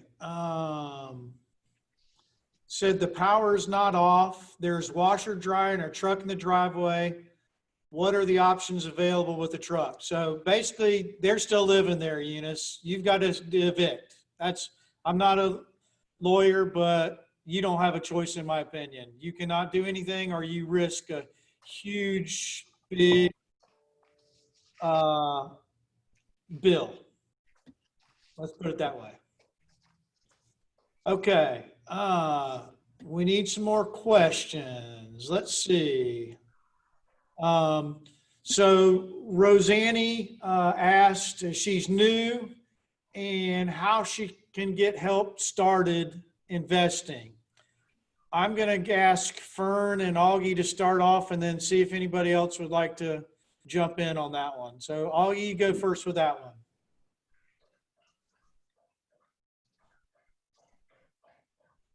Okay, Fern, you're ready. Go ahead. Yeah, sorry. My mic was off. Okay, that's all right. Go ahead, Fern. So you're going to have to evaluate A, what you have available in terms of time and money, and B, what your skills are. You know, if you like to sell but you don't like to manage, then you're going to want to flip versus being a landlord. So, and then third, you're going to want to seek out people, lots of whom are on the screen, who can help you with those particular skill sets. If you don't have any money, you're going to become a wholesaler. Okay. Augie, I'm going to ask you to answer that as well, Alexa. Give your opinion since you're fairly new and successful. But Augie, what would you say that somebody brand new should do? What's your go-to advice? Well, my go-to advice would be, number one, ask yourself, am I really serious about this? Because it's going to take some commitment. Understand what your why is. You know, what is it that motivates you towards real estate? Because it's the most rewarding thing I've ever done, and probably a lot of people on this panel would agree with me. You need to start getting some education. So first place is right where you are at CFRI. Read books. Okay? There's plenty of great real estate books out there. I'm not going to give you any titles. You can choose whatever makes your boat float. I've written some. Tim Davis, who's on the panel, has written some. Lots of people have written books on real estate. But think about what you want to get out of this. And also, what's your time frame? Do you need to make money now? Are you trying to replace a job? Have you lost a job? You need immediate income? Because that's going to change what it is that you want to, you know, that you need to accomplish. If you have a longer planning horizon, you know, the sky's the limit with this business. So the first thing you have to understand is why you're doing this and what is your objective. Once you've done that, you need to start talking with sellers. You need to get yourself a script, and don't try to buy any properties. I would say make every mistake you possibly can before putting any money at risk. Okay? Attend as many focus group meetings as you can. Use the CFRI Facebook group. Ask questions. And the other thing I would say is see if there's somebody you can kind of partner up with that can maybe provide some guidance to you. And if you hook into a deal, there's a number of people that will do joint ventures with you. I do them with people all the time. And so I've been helping investors in CFRI since 2003 or 4 when I joined the organization. And that's another good way that you can start to move forward. Have the conversation. You don't need all the answers. So do not freeze, which is what a lot of investors do. If you hook into something, reach out. Everybody on this panel is very accessible. So that's a couple of starting thoughts. Alexa, can you chime in with some opinions on what to do if you're a new investor? I say talk to everybody, every single place that you go. Alexa, stop. Every single place that you go, right? So if it's at a gas station, grocery store, on a plane, I have conversations about real estate and HGTV with people constantly. That's led me to buy so many houses. I give out my phone number all the time. You guys have it in the chat. I don't get as many calls and questions as I think I would. I've done a ton of deals. I used to own a door-to-door sales company. So getting out and actually talking to people, education is great and we need it, but so many folks get stuck and they don't do anything with education. So let's start having the conversations with people and really go from there. And if there's anything that we can do to help, of course, my info is in the chat. Give me a call or email anytime. Okay. Hunter, let's go to you on this question. What would you do if you were counseling a new investor starting out? Try to cut myself off. Very good question. You know, when I first came to CFRI, I was taught to, I read a few books first that Augie mentioned. You know, read some books. Robert Allen. You know, I'll give that one out. You know, Nothing Down, Creating Wealth. I bought my first real estate from that. But then, you know, go to the investor club. I mean, this is where I came. This is in 1996. This is the place that I came, and a lot of faces here that I know. And I was hanging around. I was told to hang around with the winners. So the question is, who are the winners? You know. So when I was there hanging out, going to dinners, doing this and that, I was hanging out with a couple, which I'm not going to mention their name. And about 6 months after that, I said, hey, you know, I'm just curious, how many deals have you done? They said, oh, we haven't done any. We're getting ready to do some deals. I said, oh my God, I'm hanging out with the wrong people. These are not the winners. I mean, they might be winners in something else, but they weren't winners in my line of what I wanted to do. I wanted to become a successful investor. And I knew that I needed help because I knew absolutely nothing about real estate. And Fern Burr was one of the first people I hung out with, but it wasn't Fern. So I remember that. So yeah, hang out with people that are doing deals, hang out with people. What I always say, you know, get a coach, but also get somebody that's doing the deals. Matter of fact, ask them, get brave enough to ask them, show me your HUD, show me your bank account, show me something. You know, show me something you're physically doing deals. And that's who I would get in bed with, is what I would say, because that's what you're doing. This is a lifestyle, and you have to make it a lifestyle, and you have to really, you know, Augie said, you're going to give up time, you're going to give up what is your why? You know, you got to really know that, and it's just fun. Have fun with it, you know. Don't get so serious, and like Alexa said, you know, hey, there's just so many deals everywhere. I talk to people everywhere, wherever I go, all the time. I tell people that all the time. Just tell them who you are, what you do. You just never know. And again, that's where I get a lot of deals, word of mouth, you know, and that's what you do. You just hang out with people on this panel, get their number, find somebody that you yoke with, you know, find somebody you can have fun with, you know, where there's some young ones on here, some old ones on here. So, you know, I'm one of the old ones. So any of you old ones out there just getting started, you can call me. Okay, Rob, Arnold, as you can tell, I'm going to the more experienced people. Rob, give us your opinion on that question, please. Mike. Rob Arnold, are you there, buddy? Yeah. Say the question again. Basically, advice for people starting out. Right. Well, the first thing you need to do is determine what your goal is. Is your goal to, are you looking just to start up a business and be flipping properties and getting the cash, piles of cash, or are you looking to build up a portfolio of properties and inventory? I mean, you need to make a decision what you want to do first.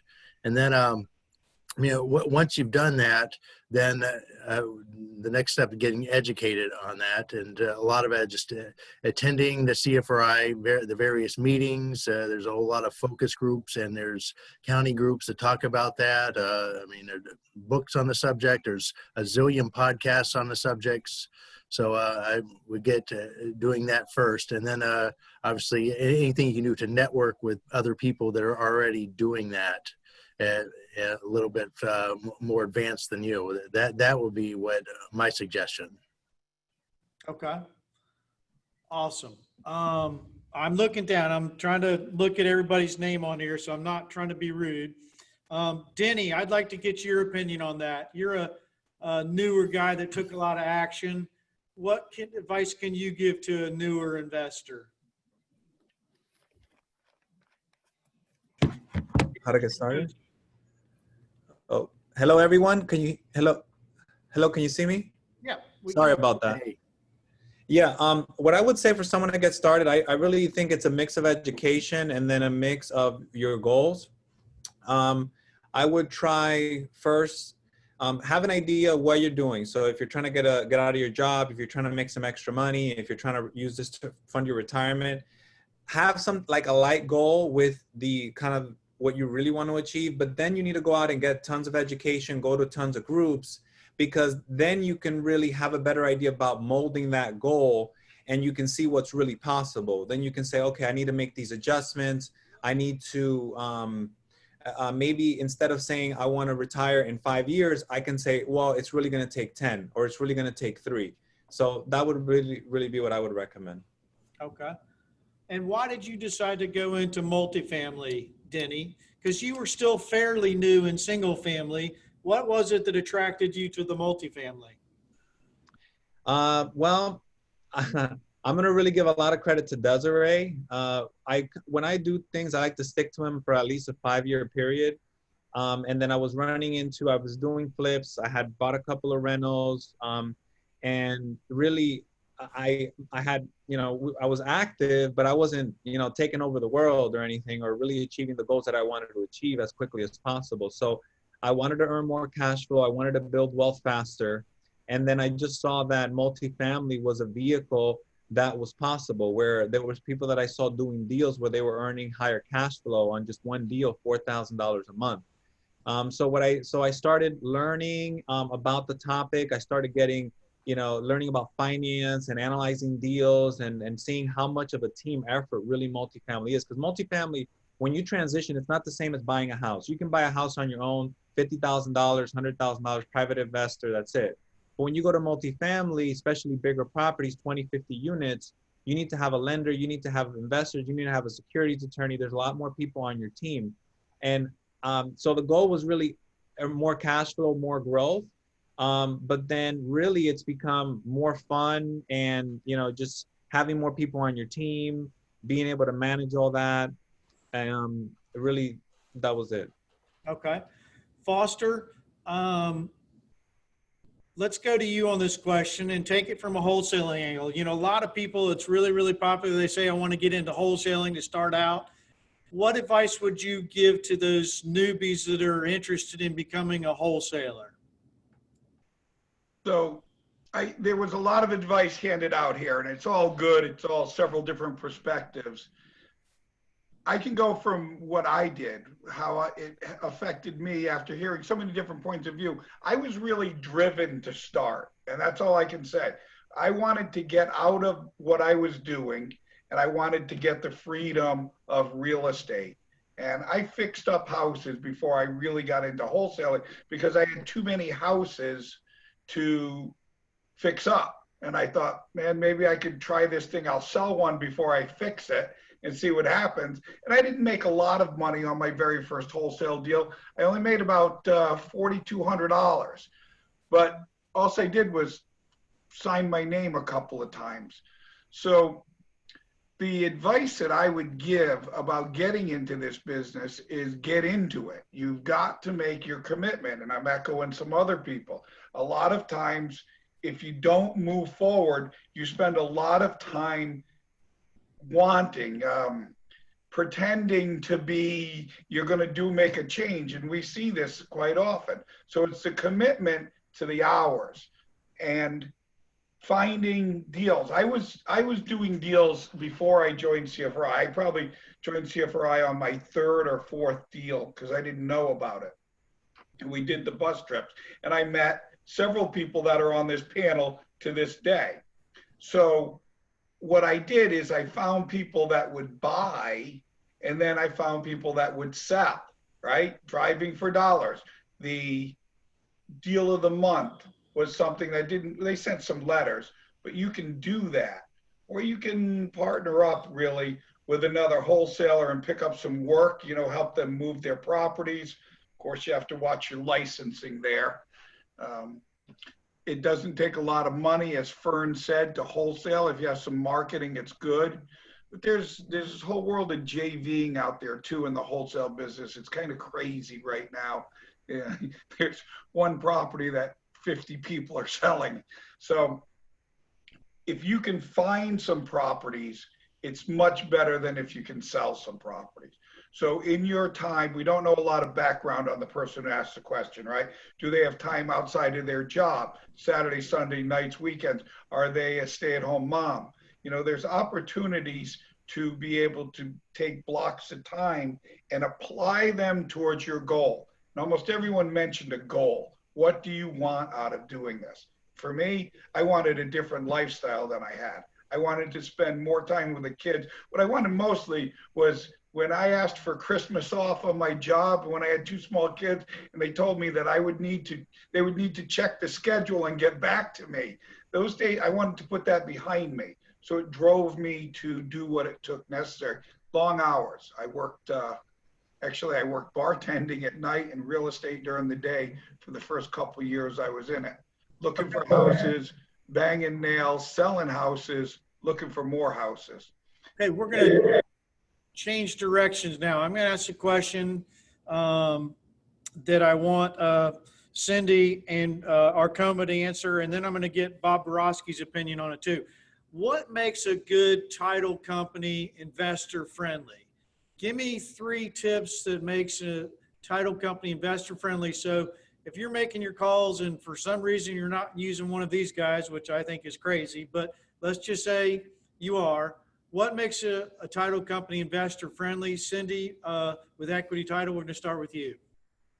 I think that communication is one of our #1 facets. If you're wanting involvement, then we want to be involved with the closing. Being familiar with the types of closings, that's very helpful. If we know, you want to do a double close or an assignment and we're prepared for that, then we just make it easy. Really, information is really everything. We just have to know what we're getting into and how to find out that information. Okay. Arcoma, tell us your opinion on what makes a good investor-friendly title company. Well, I guess it's unfair if I just say Joe Seagle, right? Yes. So I say the complexity, because we get a lot of deals that are have trusts that are assignable. Then they have a wrap mortgage. He's doing the note and deed, so he's doing a lot of layers, and so he has to understand how all those layers fit together to be able to serve both the basic wholesaler that comes in with an assignment who's doing a land deal or something simple, all the way up to having everything in a trust and being able to do, seller financing or a lease back or whatever it is. And he creates everything in that vehicle, one-stop shop. So I think that's a key point. And then the number 2 would be being able to close anything in Florida, being able to do a remote online notarization of something that's in Miami or Jacksonville. And so a lot of wholesalers and investors are not investing in town.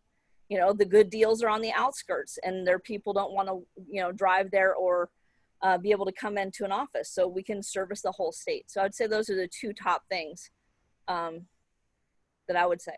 Okay. Bob, Bob Borowski, take it from the investor standpoint. If you just moved into town and you were interviewing a title company, what type of questions would you ask them? What makes a title company good in your opinion? Well, I would ask them if they know how to, first of all, a lot of title companies won't even do double closings.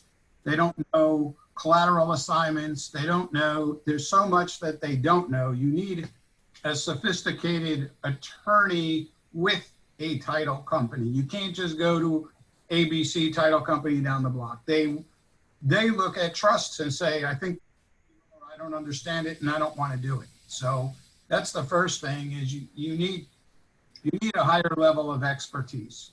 Okay. The second one is you need to answer your phone call and your emails quickly. People call me up and they need the money quickly. And we have to close sometimes in 1 week or less even. And a lot of title companies just can't handle that. I don't like the stress of doing that myself, but it comes up and sometimes you got to perform. and you need a team that can perform.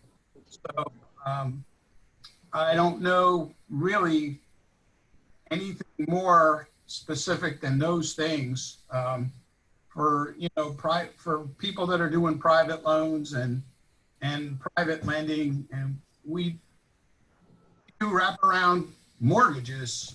We create them, collateral assignments and things like that. So we trade the notes and stuff. And a lot of regular title companies, they don't really, you can't be teaching them. They have to know how to do it already. Okay. Great answers. Great answers. But bottom line, in my opinion, you should not use a title company that's not a member of CFRI. There's a couple others that are members in the group, but the ones here online are two of the better, if not the best ones. So, yeah, don't use somebody if they're not in our book or online. You're asking yourself for problems, in my opinion. Okay, so nobody's asked a kitchen question, so I'm going to go to Sonia. Sonia, are you there? Is there a ballpark price per linear foot that if somebody's sitting there trying to figure out renovation costs that you give for renovating a kitchen, including cabinets and countertop? The way we do quotes is we actually look at the layout. But yes, there is an average cost per linear foot. You're looking from 200, between 200 to 350 per linear foot, and that covers the cabinets, countertops, installation. 250 to 300 per linear foot. So if you had a 10 by 10 kitchen, 20 linear feet, you're saying $6,000 am I doing the math right? Yeah, that sounds about right. And that includes, again, installation, countertop, granite countertop. Okay. Okay. Well, there's a wide range of cabinets you can use, right? You can use a cabinet as low as HDF cabinet to as luxurious as all wood cabinet. So probably if you're looking at to do HDF, you're probably looking at a 10 by 10, probably 3,500 to 4,500, give or take. Okay. And how long is it taking to get cabinets? Has COVID affected anything as far as materials are concerned? It did affect a lot of suppliers, but there's still a good amount of supplies out there. White shakers are always readily available, but you know the other colors were kind of, you know, we're starting to feel the effect of COVID with the supplies with the other colors. But white shakers, they're usually available all the time. Okay. So Mark, Orman, and Trevellis, could you rhyme in? Has COVID affected any materials as far as ability to get them and prices have concerned with COVID? Trevellis, start with you. I would, yeah, prices have definitely went up on everything. My AC guy is telling me that we got some new houses in stock, and it's a 2-month wait on getting, you know, the ACs and the condenser units. Unfortunately, he was able to put us an order in, but he was saying on any other new projects, it's about a 2-month wait on air conditioning. Yeah. Yeah, I heard Carrier had to completely backlog. So. And it went up 20%. 20%, really? Wow. Okay. Increase. Yeah. Mark, are you seeing anything as far as your end? No, on the roofing, in the roofing world, I'm able to get everything that I want. Usually it takes a little longer to get tile as opposed to shingles, but I had 2 tile jobs within the last couple of weeks, and it didn't take that long to get them. So everything's moving along pretty good. I haven't really noticed an increase in price either. So roofs at least are smooth. I know the price on 4x8 sheets of wood went up like 20% in the last 2 weeks. Mm-hmm. Yes. And I know shingle colors, shingles aren't getting scarce, but certain colors of shingles, if you're really set on a certain color, they're getting hard to get. And then one of my friends told me that appliances have gone up like 40% in the last month and a half, and they're taking longer to get. Has anybody had any history with that from getting appliances recently on doing a rehab where they had troubles getting appliances or materials? Anybody is welcome to chime in on that. Both sides, Todd. We've had slow appliances across the board. So we've actually went to places that stock them. And both Home Depot and Lowe's have screwed up orders for us in the last couple of months. On a positive though, we've been doing a lot more deals in COVID. So I'm okay with the delays on everything. We've literally got like 10 houses closing this month. So I don't care. It's fine. Okay. Anybody else have something that happened to him as far as, you know, materials? I know Jeff Hardback told me he was normally paying $1,600 for a set of kitchen appliance, and his last two have been over $2,000. So anybody else having troubles getting materials? No? Okay. Okay. Kim Taylor, I'd like to go to you, the syndication attorney, and ask you, what is the biggest mistake you see investors make when they're asking for money that they might be breaking the law and they don't even know they might be breaking the law? Usually advertising, or coming to an event like this one and talking about the fact that they're looking for money for a specific property. We had a gentleman earlier today that did it he did it right. Okay, that was Denny. When Denny did his advertisement, I was very proud of him.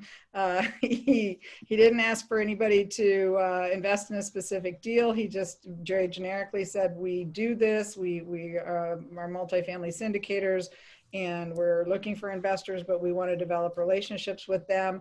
So that's the part that people usually skip, is they skip we need to develop a relationship before we can start offering you deals. So Denny, you did a good job. And he also did a good job explaining a PPM, by the way. That's the biggest mistake. Kim, how long does it typically take to get a PPM done? If you're trying to buy an apartment complex or a big land deal or do something like that, what's a typical time frame from you call your lawyer like you, Denny calls you and says, I need a PPM. How long can that take? So we usually issue the draft docs within about a week, but then there's usually some back and forth where we're just trying to tweak them, make them right and 100% correct. So we'll get input from our clients on that. So that whole process can take another week or two before you've got the actual final docs and you're ready to go out and start raising the money. Okay. And Denny, is that what you're seeing too? How long is typically taken, or are you seeing anything different? Sorry guys, I'm trying to get these buttons right, you know. But I would agree. Thanks for the kudos, Kim. So regarding the documents, I don't really think it's Kim's office. I haven't worked with Kim personally, even though we've spoke. But with the securities attorney, I think you just need to have your stuff together when you're sending them the information of the property, the financials, the structure. I think that's really what takes the longest. They have their stuff very organized. As a securities attorney, I would expect probably about a 3-week process. The first week you organize, they tell you what they need, you scramble. I mean, we've done a few of them now, so it's a bit easier, but especially for your first one, you're gonna need to scramble, put everything together. Then after that, you send it to them, they send you a draft. And then finally you get the final document that you can send out to your investors. Okay, awesome. Okay, so the only person we haven't spoken to yet is Brian Martinez with NuView. Brian, what would you say is the biggest thing that somebody's surprised that you can do within your self-directed IRA? And what does a typical self-directed IRA cost, and how long does it take to set up? Well, it's pretty quick to set up the IRA. It only takes us 24 hours to open the account. However, funding the account, so transferring funds from an existing IRA, that can take 2 to 3 weeks on average. Depends on where it's coming from and the other company's process. So that was a 2-part question. Can you repeat the first part? How much does it cost and how long does it take to, to get it set up? So, oh, I know what it was. I'm sorry. What's something that you can do in your IRA that most people don't know you can do? So I just kind of want to chime in on one of the other questions. A lot of people were asking, how do you get started on your first deal? And a lot of the people that are on the panel right now are clients of NuView. And a lot of people, if you're doing wholesaling, if you're looking for money, you're borrowing money from a hard money lender, you have family members that have self-directed IRAs, they could be the ones to lend you those funds for that first deal. And you can negotiate the terms of that note as long as it's not within, and there's some rules that come along with that, as long as it's not like a parent, a grandparent, a child or grandchild, it's none of your linear descendants that are disqualified. Aunts, uncles, cousins, they would be more than happy to help you fund that first deal, get that first deal under your belt, and they're going to get a nice return in their IRA as well. So that's a really great strategy a lot of people use just to get their foot in the door. Now, the average cost for having an IRA, you could either set it up per asset, it's $295 per asset with a $50 application fee. Now, the good thing is if you're a member of CFRI, we waive that $50 application fee for you. But yeah, I'd say about $295 would be the average annual fee. Okay. So let's jump off of that, the private money, and I'm going to go back to Fern and Augie. Give me your best tip for finding private money. That's the biggest thing people are scared about. I'm going to find a deal, but I don't have any money. And I think that's the easiest part. But Fern and Augie, give us your best tips, and then we'll go to you, Bob, third. What's your best tip on finding private money? Go ahead, Fern. I think to ask people. Somebody else talked about people showing you their deals, and that really resonated with me. I tell people, if you're going to do business with someone, you're not going to keep paperwork, but sit down and maybe you bring your credit report and they bring their credit report, or get references. We get a surprising amount of calls from people at closings, literally crying, like, oh my gosh, maybe you were half a point more, so I went with so-and-so, and now we're at closing, and now they're saying they don't have the money to close because they were using money from something else that was supposed to sell on Tuesday, and that deal fell apart. You know, that's BS. I mean, that's complete and total BS, and, you know, people might not want to do something with me because I'm a little strict on my guidelines. And frankly, with Joe Seagle's help, that's why we haven't had a default in over 10, maybe 12 years now.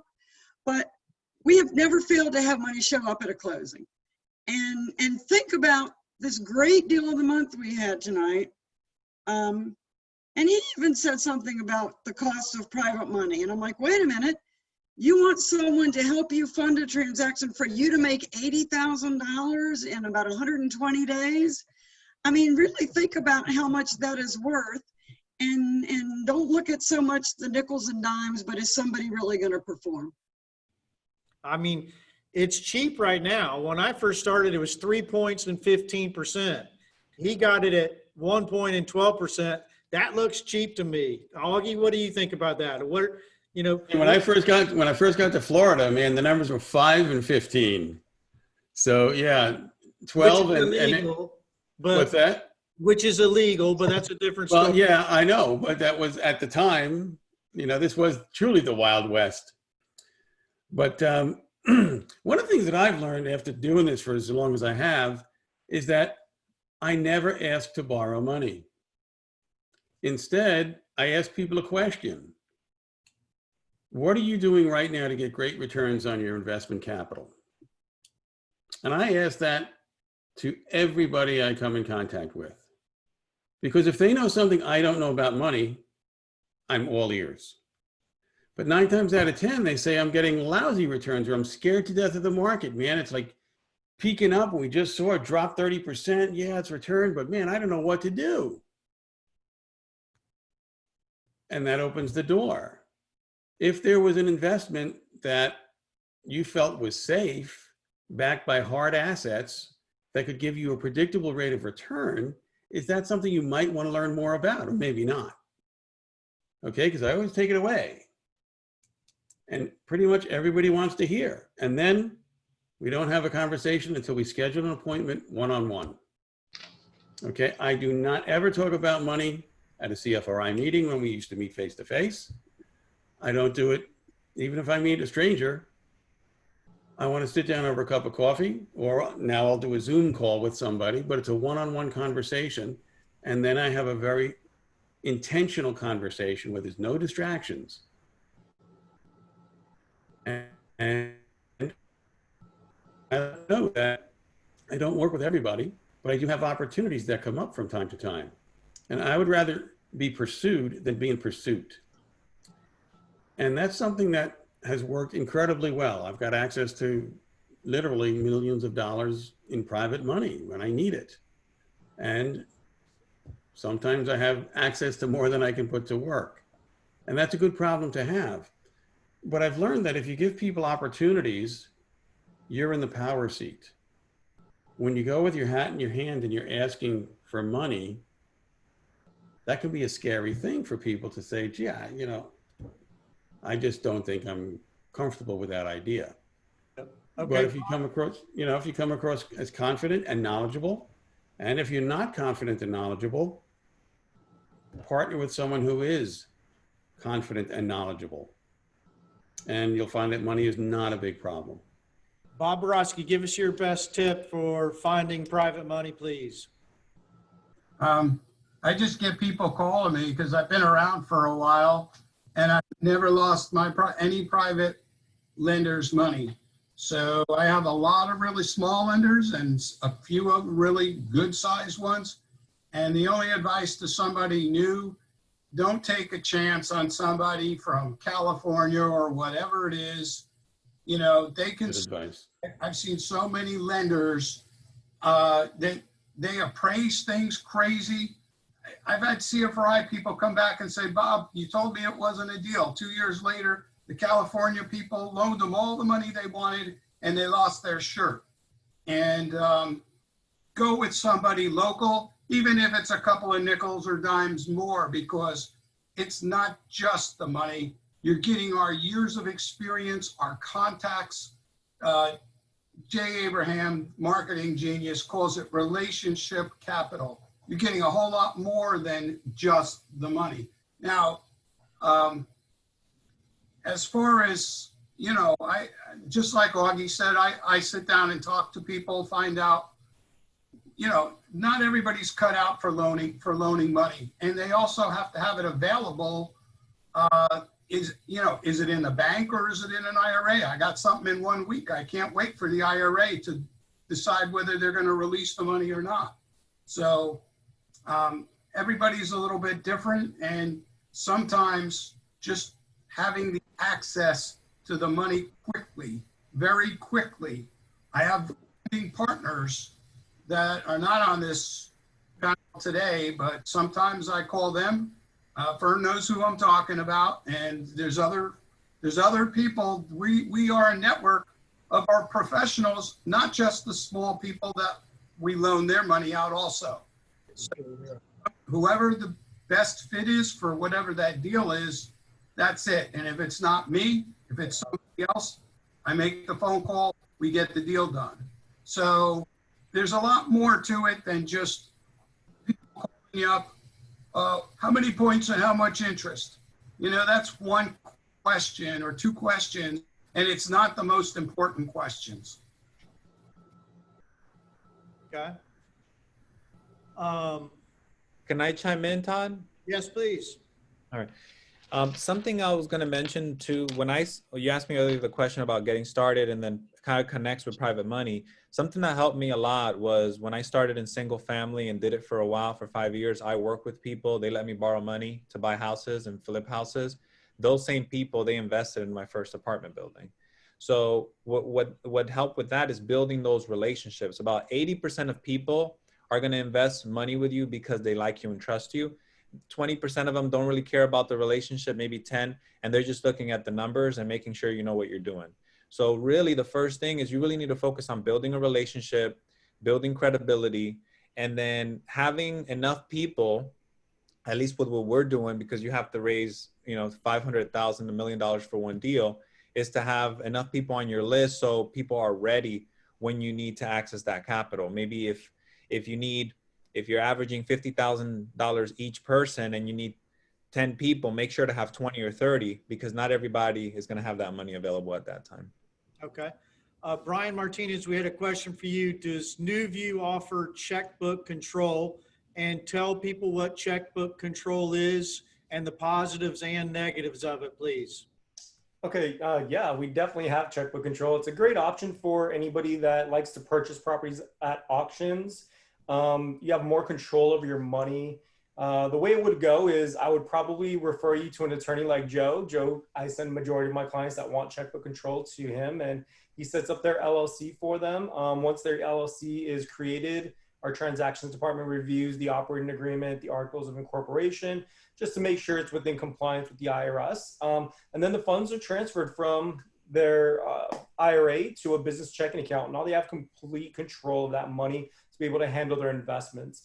From that point on, it is up to the client to stay within the IRS guidelines. So we make sure that we cover all the rules, what's prohibited and what's allowed to be done within the LLC, and what investments that they're allowed to make without breaking those rules and staying in compliance.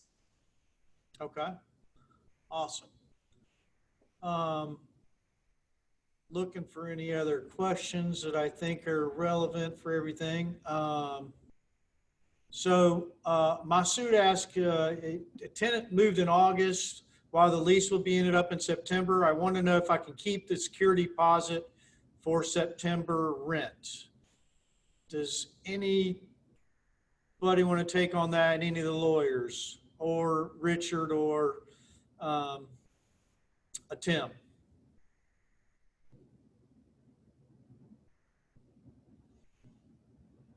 So can you keep the security deposit for rent when they've moved in August? So if this is Tim, if they have actually moved and they owe rent, you could make a claim on their security deposit, and in the claim you could post that they owed the rent as part of the claim. But I wouldn't just keep the money. You need to actually make the claim, send it out in a certified letter to their last known address, whatever that is, so that will protect you, and make sure that you give them the 15 days to respond. And then if they don't respond, then you can keep their deposit as the rent, but you need to do the process. Okay. Most of the residential leases, particularly the ones that I do, have an option for the landlord to use the security deposit for delinquent rent or for repairs to the premises for damages. So with that option, you could keep the deposit for delinquent rent. And I wouldn't create a lease that didn't have a provision like that in it, because very oftentimes tenants will leave early. They'll owe the rent. They'll think that the security deposit can be applied towards the rent, even though unless there's a provision in the lease, it's not clear that that's what's going to happen. But I really recommend that you put a provision like that in every residential lease. Okay. And is that not part of the floor bar lease, Roland? It may be. It should be, because that's proper provisions. I don't use the floor bar lease. I have my own. I can't answer that because I haven't reviewed it, but that's the best practice. Anybody preparing residential leases should have a covenant like that. So I would imagine the floor bar lease does have that. Okay. Does any other attorneys know if the floor bar covers that?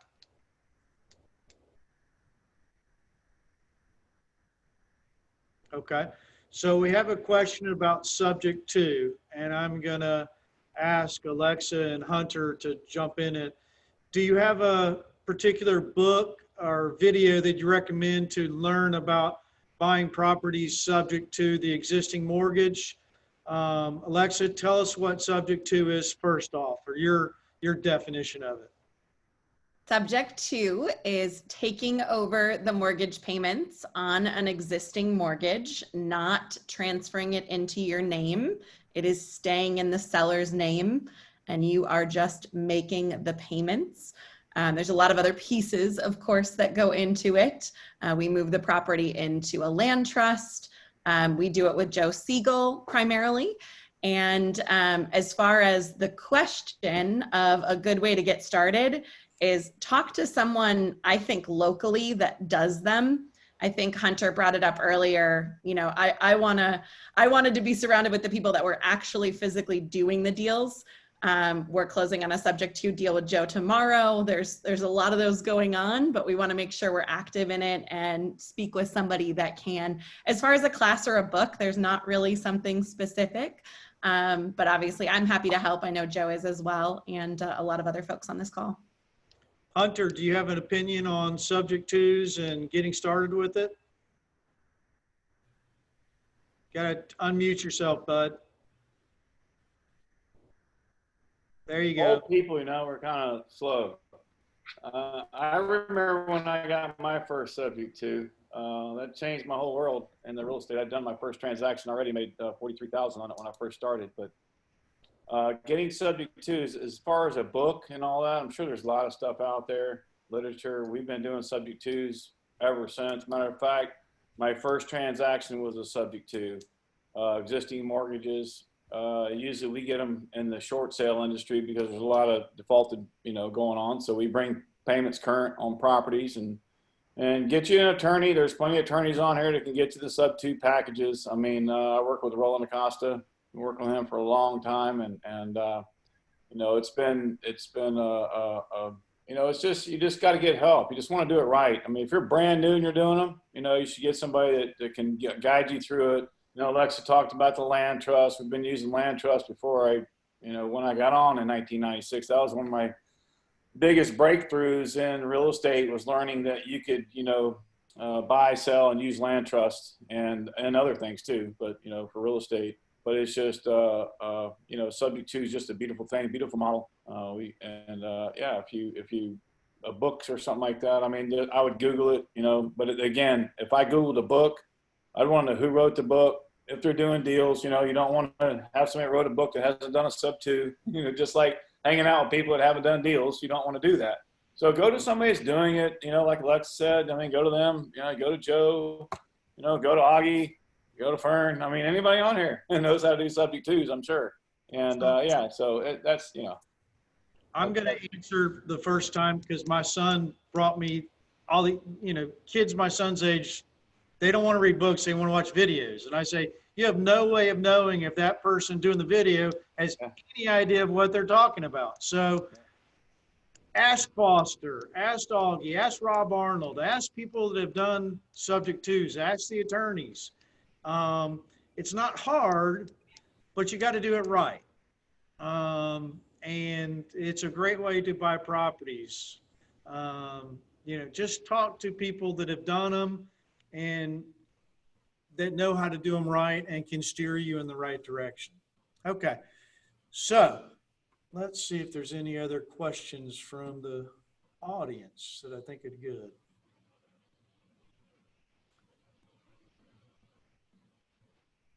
Todd, could I add one quick point on subject twos? Yes, please. For investors getting started out, is please make sure you put some pretty good disclaimers with bold letters about how you're not paying off the seller's mortgage and they're still on the hook, because people tend to remember what they choose to remember no matter what you discuss, and that's got to be pretty clear in the contracts. Okay. What specifically, is there a specific legal way to say that, or I just put a box? You acknowledge that we're taking this over and we're not paying it off. Is it as simple as that, or does it need to be more legal? I mean, if you're going to charge legal fees, you got to put more flowery language, but that's basically the point you're making. Okay. Okay. Let's see. Title questions. I want to go back to the 3 title companies. We got PCS and Equity. What mistakes do you see investors make that delay closings most often, Cindy? Or is it usually lenders that cause the problems? Lately, it's lenders. We have had a number of delays because funding is an issue. They're checking employment status on the day of closing, sometimes within hours of the actual closing, and that can delay a lot of things. Lenders really cause us the most problems, or at least conventional lenders. Private lenders, not as much of an issue, but conventional lenders really give us kind of, they pump the brakes more than we want them to, and more than our clients ever want them to. Okay, so how fast can a closing comfortably happen? Not pushing it, but comfortably in today's COVID environment. What do you tell people that your comfort level is in closing fast? For a cash transaction, I try to push 2 to 3 weeks. And it really just depends on the outside searches. We can pull it together faster if the searches come back. But if the counties are overwhelmed or under prepared to search them, then sometimes there's delays in that factor. But most often 2 to 3 weeks is average for a cash deal. 3 to 4 maybe for conventional, but it all depends on the lender and how prepared they are to roll it forward. Okay. Joe or Arkoma, would you like to answer what's the biggest problem you see holding up closings from proceeding fast on investor deals? Yeah, I agree with Cindy. The lenders are a problem. And we've had some new investors who didn't understand the holding periods for an FHA, and they bought the property and did a lot of work on it and got a buyer, and they were so excited and they were moving toward closing, and the underwriter for the lender realized that they had held it for less than 90 days, stopped everything. It's sort of like, stop, reset, cancel that contract, start a new contract after the 90 days has ended. So we've had that. We're also having some problems that we just saw a massive spike in closings July and August. Massive. I mean, just crazy. And it wasn't just us, the lenders did too. And no one was staffed up for it because in April and May, we had all laid everyone off. So then we got hit with all this business. So we and the lenders and everyone else fell behind. Heard a rumor from another CFRI member the other day that they'd heard that lenders were actually paying borrowers to please push the closing date out to 45 days simply to give the lender more time. We're having lenders just ghost. They're not telling anyone anything that's going on. And we had a closing that was supposed to happen Tuesday, and no one heard boo from the lender and until finally 5 o'clock on Tuesday, when they said, oh yeah, there's one little document that we don't have from the seller's townhome insurance company that we need. So it stopped everything, but they didn't tell anybody that. And I think it's simply a matter they just don't have the staff to handle this massive influx of business that they had. On closing times, yeah, that's another thing. We've been trying to set everybody's expectation, but we understand that especially the wholesalers and investors are competing now with OfferPad and other iBuying platforms like that are out there. Whether they can actually do it or not, they're saying we can close in 2 weeks. So they have this pressure on them for competition to say, yes, we can close in 2 weeks. And then that falls down to us as well. And we had quite a few that we've had to turn around in 2 weeks. And what we try to explain to people is, if you want to close that fast, then your seller is going to have to order their payoff and have it faxed to us the day you sign the contract. Go ahead and have them order it. They're going to have to contact the homeowners association right then and get us that information that day. It needs to come in with the contract. We need email addresses, phone numbers of everybody who's involved from the day we get it. And just understand, Equity, PCS, none of these title companies, we're not Amazon. We're not open 24/7 with call centers of thousands of people. It's not the way we work. So, but we're held to that standard. And we know that that's our competition now is Amazon. They want, why did you, or Domino's, why did you not send me a text every single time you touched my file, and things like that. And it's really hard to compete with Domino's, to compete with Amazon. And so we try to set people's expectations up front. And communication, we actually get sort of yelled at now because we over communicate with people, telling them 3 or 4 days out, hey, there's a problem here. Just want to let you know this may not close on your closing day. We're trying to tell you this 3, 4 days out. And instead of people going, oh, okay, thanks for letting us know the system is working, this is how it goes, they get angry and frustrated. And we're just going, we're just really trying to keep you in the flow to understand that the lender's having a problem. The HOA is not back. The payoff, we had one this week that there was a second mortgage that I'm going to cut you off, okay? Because we're running late. So here's what we're going to do. We're going to go through the business members again. I'm going to ask you to give you your name, your phone number, your website, and I want you to give one tip for investors, okay? Whatever you want to give, please try to make it as short as possible, but your name, the company name, your website, and one really good tip that you think will help anybody in the audience. So we're going to start with you, Roland, please. I'm Roland Acosta with Acosta, Moore and Shrader. My phone number is 407-644-2531. My email is racosta@amslawfl.com. One tip that I would give investors, a lot of investors are dealing with ugly properties. Either it's a fix and flip or whatever, but it's some of these properties are sketchy properties. It's really, really important that you do a municipal lien search. If you do a title search, there will be an exception for unrecorded liens and service charges of the municipalities and counties. If you do a municipal lien search, that exception to the title policy will be removed. So it's very important that you do that. Also, be looking at these properties for an enclosed garage or an enclosed porch. A lot of times this is unpermitted. And if you buy it and it's unpermitted, that problem goes to the buyer. Okay. So, Roland Acosta, thank you very much. I appreciate it. Our next one is Alexa Michna.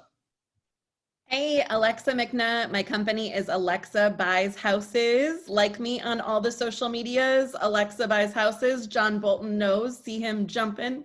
My email is alexa@alexabuys.houses. My phone number is 352-388-1006, and I put it in the comments as well. I would say the biggest thing, and I just learned something the other day from Joe, is regardless of, I think I know a lot. I've closed, I think 120 deals in the last 4 years. So I think I know a lot, right? I've seen all kinds of crazy stuff that hopefully never is to be seen again.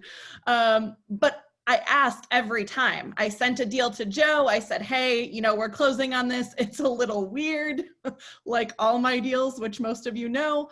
But ask. And he's like, hey, you should do it this way. This would be a little bit better. So keep an open mind and communicate with the cool people that are on this board right now. Awesome. Tim Davis. Tim Davis, you there, buddy? I am here, yes. Tim Davis, All County Metro Property Management. It's 407-624-4000. You can find us on the web at www.allcountymetro.com. And one tip, I would say do what you love and love what you do. That's what I do. Awesome, thank you. Trevellis, you're up next with Alpha Construct 2. Hey, can you hear me? Yes, sir. I learned a lot tonight. It was interesting. Hey, Trevellis, Eli Russ at Alpha Construct 2, phone number 407-722-6136. Email alpha2construct@gmail.com. Website is also on the registry.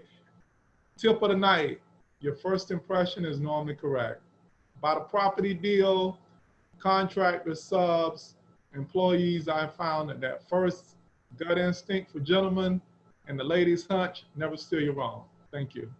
Okay. Next, Augie with Commonwealth Trust Services. Eurolandtrust.com, 407-755-1010. And to help our investors get better at doing this stuff, we're going to actually create some checklists for you. So check in with us soon because we're going to be posting them on our website. So a checklist for subject twos and a checklist for lease options. Those to me are one of the best combinations for buying and selling. We want to help you do more of them. Works for me, it'll work for you.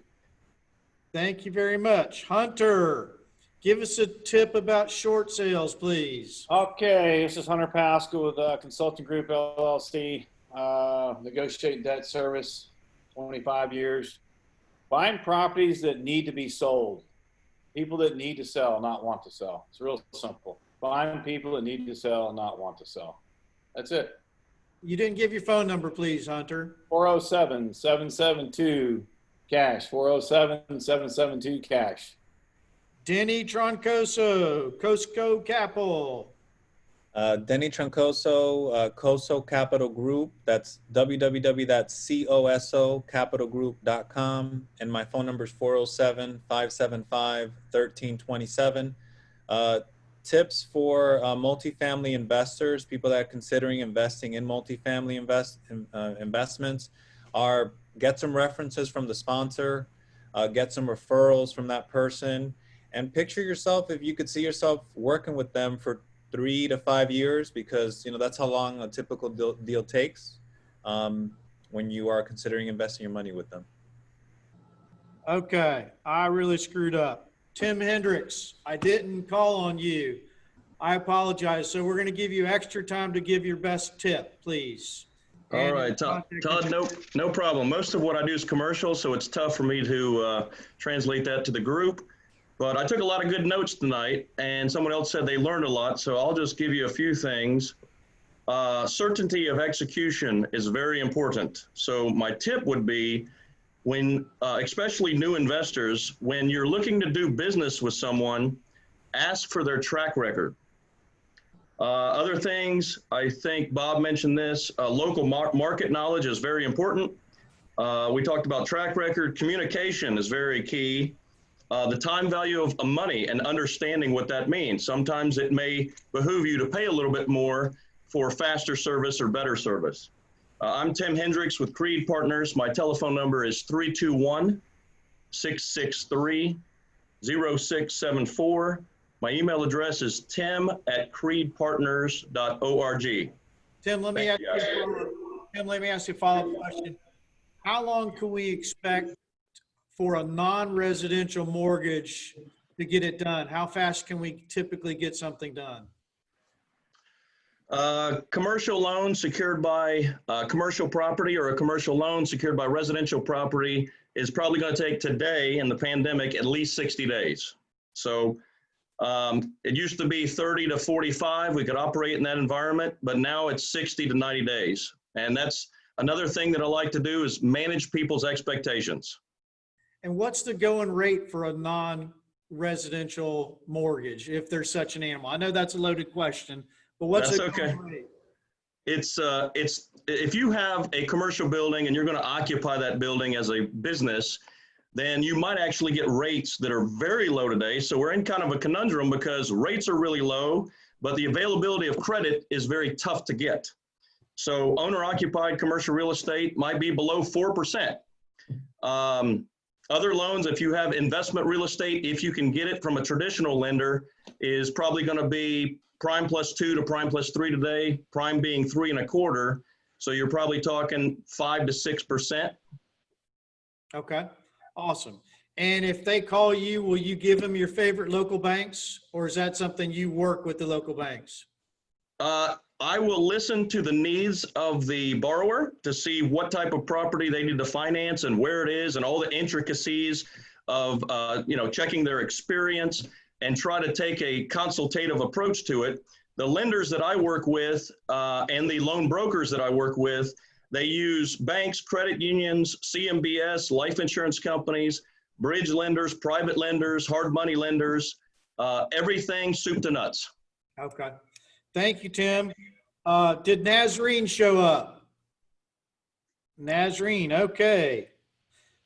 Cindy Folco with Equity Title, you're up next, please. Equity Title, www.equity-title.com. Our number is 863-802-9300. My personal email is Cindy, C-I-N-D-Y, at equity-title.com. My tip would be, you've built all this relationships with your clients and with the people you're trying to buy property from. Please communicate that to us, because I wish that I could read minds, but I just can't. And the more information that you can give us, the easier that the transaction will be for us all. Okay. Foster Algier, you are up next. Gotta unmute yourself, Foster. Foster, there Thank you. I'm here. And I want to say I appreciate seeing everybody. God, it's been a long time since we've had a meeting and we've interacted in a professional way. So, Foster Algier, the oldest wholesaler company in Orlando, Florida. Been around a while. 321-436-4911 is my cell phone number. My website is what we do, FACforsale.com, First Alliance Capital forsale.com. So my tip, because I do a lot of probate, is about probate. Probate estates is a never-ending supply. It doesn't go away. You get a lot of decent houses in probate. I believe the deal of the month was about probate. REOs tend to be beat up if you can get them nowadays. Beat up landlords are selling their properties because they're in really rough shape. But most of the time, probate properties are a decent house that isn't beat up, and it's like baby clothes. There's always going to be that demand or that need to buy probate houses that need to be updated, and it's just the way it is. So, Foster, I want to ask you two quick follow-up questions. One, what's a normal wholesaling fee right now in Central Florida? And two, what are you seeing the fastest you can get a deal done in today's market? So normal depends on how many wholesaling. If you're a fast-paced wholesale company, you're somewhere, 5,000's regular, $10,000 is a good day. Above that, when people start talking about making, $20,000 and $25,000 on wholesale deals, I work with everybody in the club. We're all in the same boat, and I know, the 6 or 8 top wholesalers in town. They're making $10,000, $12,000, $14,000 on average for a deal. Sure, we get home runs, goes both ways, but I would expect somewhere between $5,000 and $10,000. The market is so tight, and I don't want to be long in the tooth, but with no houses in MLS, 100 wholesalers out there, market competition is being driven up only because there's such a limited amount of inventory anyway. Yeah. What was your second question? How long? How fast can you get a deal done right now? Municipal title, so the municipal lien search is the biggest problem. Our cash lenders are always private lenders, so I don't deal with bank financing ever. So it depends on how fast the title company is. Municipal lien search, if we can get them done within 7 days, we're doing good. I mean, occasionally a little less, but I don't make any promises less than 7 days to get title insurance. That's what I tell them. If we're going to get title insurance, we need 7 days minimum. And I can't remember if you gave your phone number or not. Did you give us your phone number? I can't remember. I'll give it again, Todd. Thank you very much. It's my cell phone number too, 321-436-4911. And I do appreciate seeing everybody. Okay, thank you, Foster. Charles Fischer, did you show up? Okay, Charles did not. Joe Seagle, PA, you're up next, Joe. Thanks for having me. Joe Seagle, SiegelLaw.com is the best way to get us. You can click on contact, and there you can just make an appointment online to do a Zoom or a phone call. Biggest tip I can give people is you don't know what you don't know. So these panels like this are really good to trigger you to think about things that you may not be aware of. And also just keep it simple, keep it legal, and keep it ethical. Whatever you're doing is the best tips I can give. Awesome. Thank you. Phone number, Joe. 407-770-0100. Thank you very much. Mr. Mark Orman, you're up next. Mark Orman, 321-945-2500. It might be tempting to just patch a roof before you sell it, thinking that you'll save some money. You better be sure that the roof's in good shape. Call one of the home inspectors out here. Have them at least come out and look at the roof, or me or something, because if you try to sell a house and the roof is too old, or they think it's too old, it may not leak. But if they think it's too old, it could be a $10,000 job. They're going to try to get you down $15,000 to $20,000 because they're going to say, hey, I got an uncle in the business and that's what he would charge. So, you know, that is the most important thing. It seems like today they're all looking for roofs because they want to make sure when they buy a house that it's in good shape. So make sure that it is before you sell that. 321-945-2500. One little quote for you. Hard work will always beat talent when talent refuses to work hard. Awesome. Thank you, Mark. Miss Jane Bond, you're up next. Jane Bond. I'm with McCalla, Raymer, Leibert, Pierce.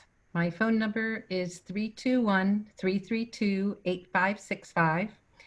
And my tip, I saw somebody asked a question on forbearances, and there are 4 million people in forbearances right now.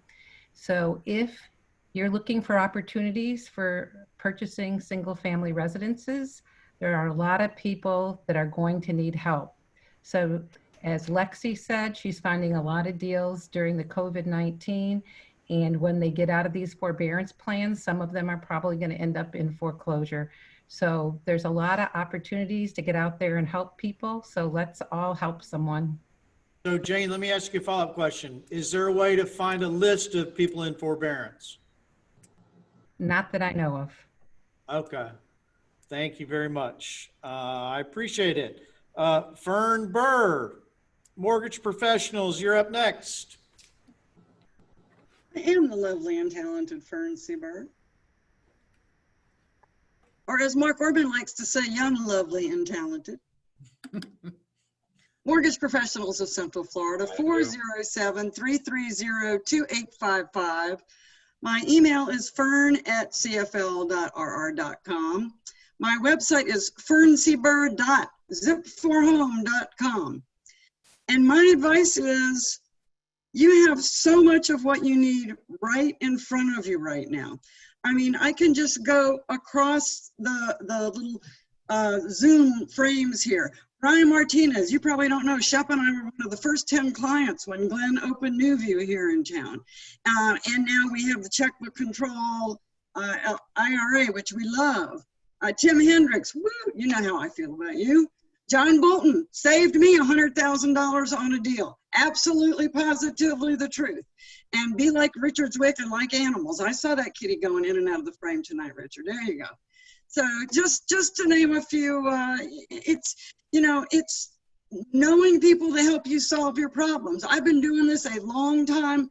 I'm on a call like this and I'm still reminded, oh yeah, I need to pay attention to that. No matter how many deals you do, you're gonna come across one that you've never experienced before, no matter how long you're in this business, and you need somebody who's on here to help you fix it. Thank you, Fern. Brian Martinez, NuView IRA. All right, my name is Brian, last name is Martinez. Email is bmartinez@NuViewIRA, spelled NuView IRA.com. And you can go to our website, NuViewTrust.com.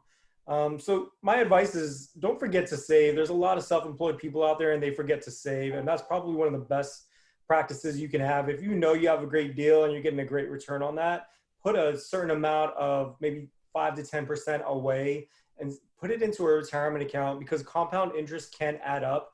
And when you retire, you want to be able to retire wealthy. And this is one of the best avenues to be able to do that. And then you can also fund your deals and other deals using a self-directed IRA. So that's my advice. Awesome. Thank you, Brian. Arkoma Lambert, PCS title. Awesome. My name is Arkoma. I would say to a new investor or even a seasoned investor to broaden your horizons, because obviously there's over 40 different types of leads that you can get. Most of them are free or almost free. And so I only hear a lot of times about maybe driving for dollars or probates, you know, but the ones that you can get in the marketplace are much broader than that. And so learn about your leads, getting the deal, and then practicing on people. I hate to say it that way, but talking to people, having conversations, getting offers out there, getting something refused, learning from it, making mistakes, and continuing on is kind of the way that you cut your teeth in this business. So don't look at just 2 different ways to get leads, look at 40.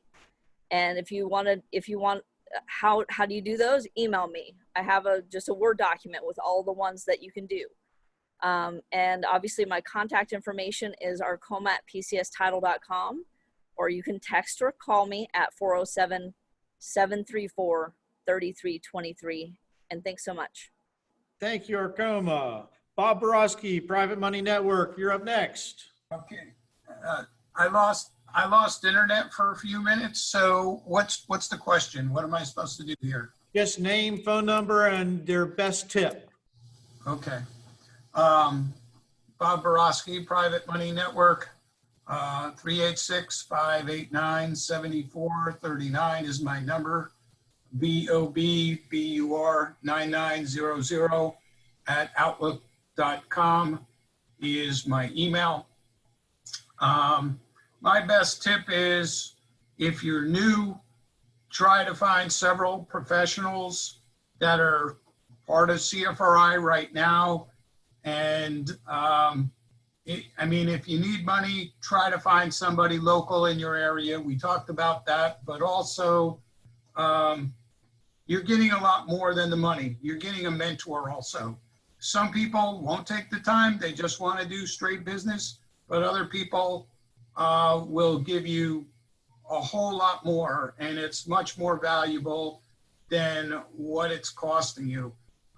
It does take a lot of time, and just like closing loans, title companies earn their money, so do loan brokers. So you're really, there is a lot of work that goes into these things, and you know, so but there's a lot of benefits to working with experienced people. You're holding yourself back if you don't do that. That's my tip. Thank you very much, Bob. Rob Arnold, Sand Dollar Realty.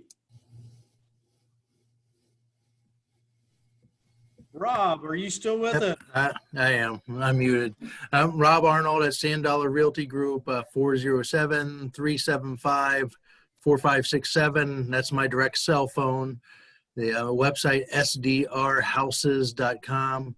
And my tip would be, whenever you are evaluating property, always keep the end in mind of who ultimately is going to be that you're going to sell or rent it out to with your exit strategy, because that way it helps you can structure your deal.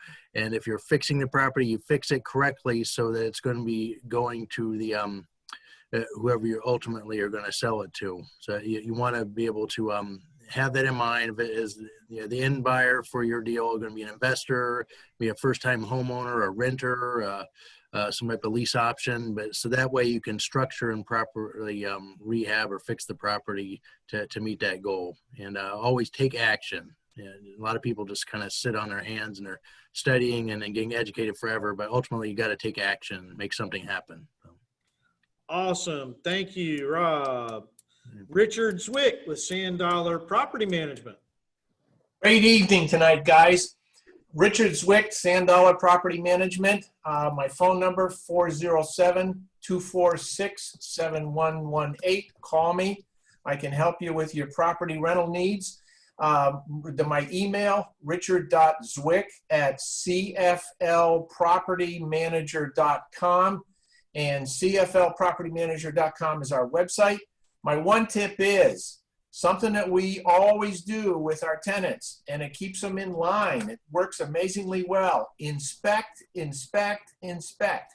We drive by every property every 3 months, every 6 months. We go in and physically inspect the property, and it works great. You find out all the deficiencies in the property, all the things that the tenant shouldn't be doing, whatever it might be, and everybody's in good shape. Except right now, we can't do that, so we have the tenants self-inspect. Walk around their house, take a few pictures, and send them to us. That solves the problem. Thank you very much, Richard. Next, Kim Lisa Taylor with Syndication Attorneys. Hi, everybody. Hey, thanks for such a great event. It's really good to see everybody again and be able to actually feel like we're back in the game, right? I'm Kim Lisa Taylor. The name of my company is Syndication Attorneys, PLLC. The phone number is 844-SYNDICATE. That's SYNDIC and the number 8, or 844-796-3428. Best way to reach us, though, is at our website, syndicationattorneys.com. You can schedule an appointment there with me or my other attorney who's in Jacksonville. My best tip is develop relationships with people before you ask them to invest with you. Not every investor is a good fit for you. You may just even have personality conflicts. You don't like somebody, you have different goals. You really need to flesh that out and figure it out before you start deciding to go into a long-term relationship with them in a business setting. So that would be my best tip. Thank you very much, Kim Lisa. John Bolden, the Inspectagator, and my buddy. Hey guys, nobody gets burned if we all stick together. There is so much intellectual capital in this room and in this group. You know, there's just no reason to go through life by trial and error. That's just stupid. Use your contacts. Never buy a house without a home inspection. That is like an awesome negotiation tool. Very easy to get a hold of us, 407-678-HOME, 678-HOME, Inspectagator.com. Thank you, everybody. Okay, Sonia, I see your mouth's full, so I'm going to skip you and go to Charles Castellan. Charles Castellan, you're next. Hey, thanks for the invitation. It's been great to see everyone tonight. Charles Castellan, Widerman, Malek, uslegalteam.com, and you'll find all my contact info on my bio page. My one tip is be paranoid. Nobody here, no matter how successful, is immune from a financial or health crisis to bring down everything we've worked so hard to achieve. Don't own anything in your individual name. Use entities, asset protection strategies, and build your fortress. Thank you, Charles. Sonia, we're going to go back to you without your mouth full and your beautiful smiling face. Go ahead. Sonia Sarmago from Timeless Kitchen Outlet. Our phone number is 321-348-9321. And my tip for everyone, especially those newbies who's trying to renovate their kitchen and bath, is number one, always ask for references, because anyone could just give you a price. But, you know, once you them, they could make or break your kitchen project. So, the best thing is, you know, check references, make sure the installer is very experienced. They could make or break your kitchen. Have a good night, everyone. Awesome. My name's Todd Hutchison. I'm with D&H Roof. I'd love to help you. You can call me at 407-617-4289. I want to thank you. It wasn't easy to get all the panelists in. Their panelists were awesome, in my opinion. I didn't get to spend as much time with some of you as I would like. I apologize. I tried to do my best. It was interesting. We have all this awesome lawyers, so everybody wants to ask lawyer questions to get free legal advice. So I realized that, and so they got a little bit extra love, let's call it that. But hopefully everybody learned something. That's the thing.